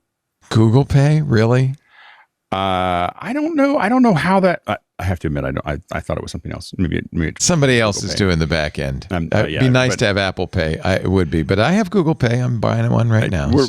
I'm just happy that there's a website, because I kept on going, I'll get to it, and then that didn't happen for a very long time. So, so it's very chino twill fabric too. If Alex did it's hard. Well, and then we have an international group, and so literally this.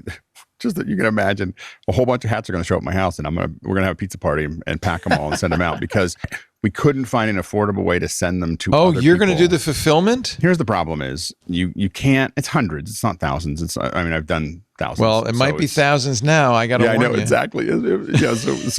But the challenge that we have is that to get the hat that I wanted, I can't use something like Cafe Press or something like that. No. Yeah, this is a nice hat. The mixture of that became, the last time we did the T-shirts, they were nice T-shirts, and we just couldn't do it internationally. So people had to figure it out themselves. They'd get a friend to order one and then mail it to them.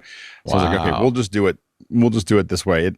it turns out fine. We think. Other than that, or I'll have to sell my house. You're going to have we'll quite a party.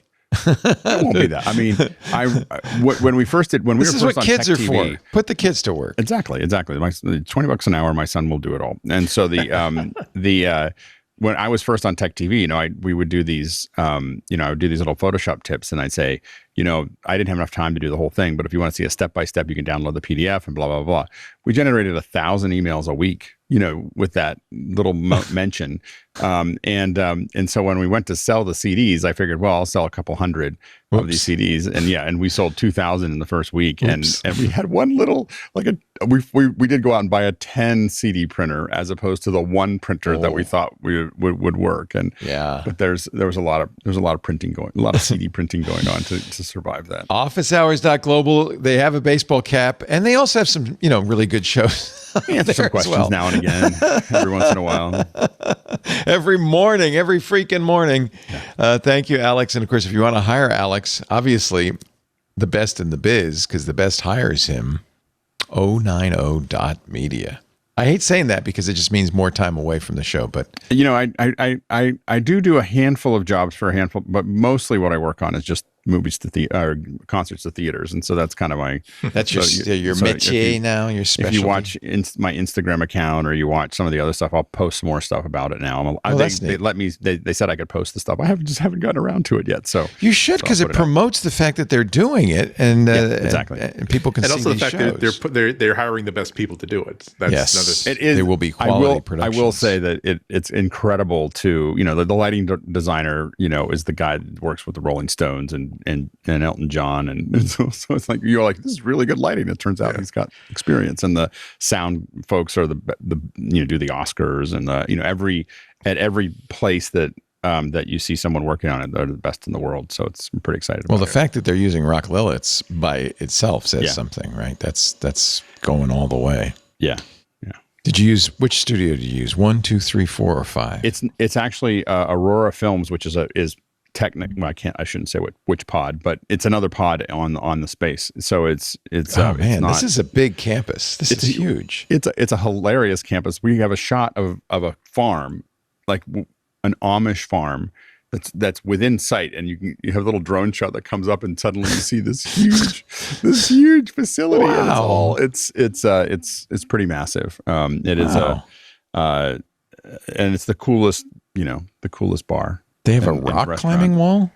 I haven't been to the rock climbing wall. I'm sure they have a gym there somewhere, because these were like the artists stay, because they stay. They stay there. That's right. Yeah. So the crew and the artists and everything else stay there at the Hotel Rock Liliths, which is like if you thought that the Hard Rock Hotel was cool, this is like.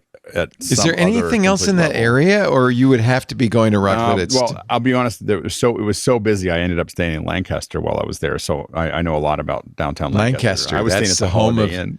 The Lancaster is the home of the Scrapple and pretzels. I didn't have any Scrapple. I'm used to Scrapple from the east Pennsylvania, like Hatboro, Horsham, and stuff like that.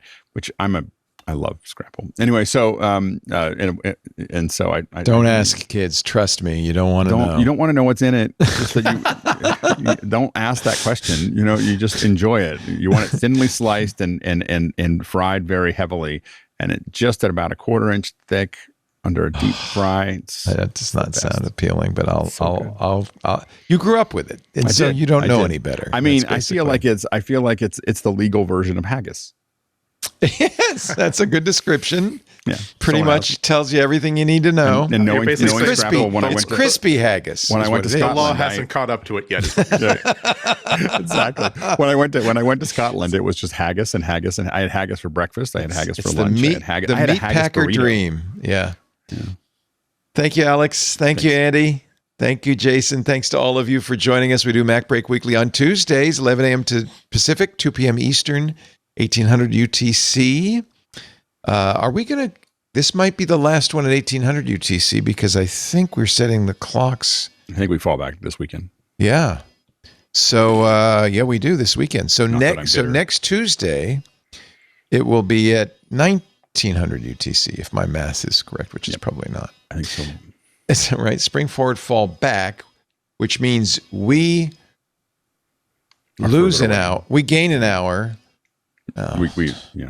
We drift an hour further away from UTC. Yeah. So that makes it 1900. We're moving towards darkness, is what we're saying. It's official.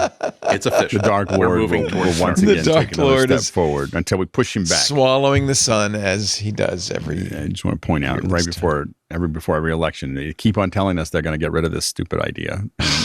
We keep on. Here we are. There's just they lack the will, I guess, to buck the whoever it is that's opposing this, and I don't know who it is, to be honest with you. Anyway, you can watch us live on YouTube, Twitch, Facebook, LinkedIn, X.com, and Kick. You can, of course, if you're in the club, you can watch in the club Twit Discord as well. Although, honestly, most people I think watch on YouTube just because it's a little bit better stream.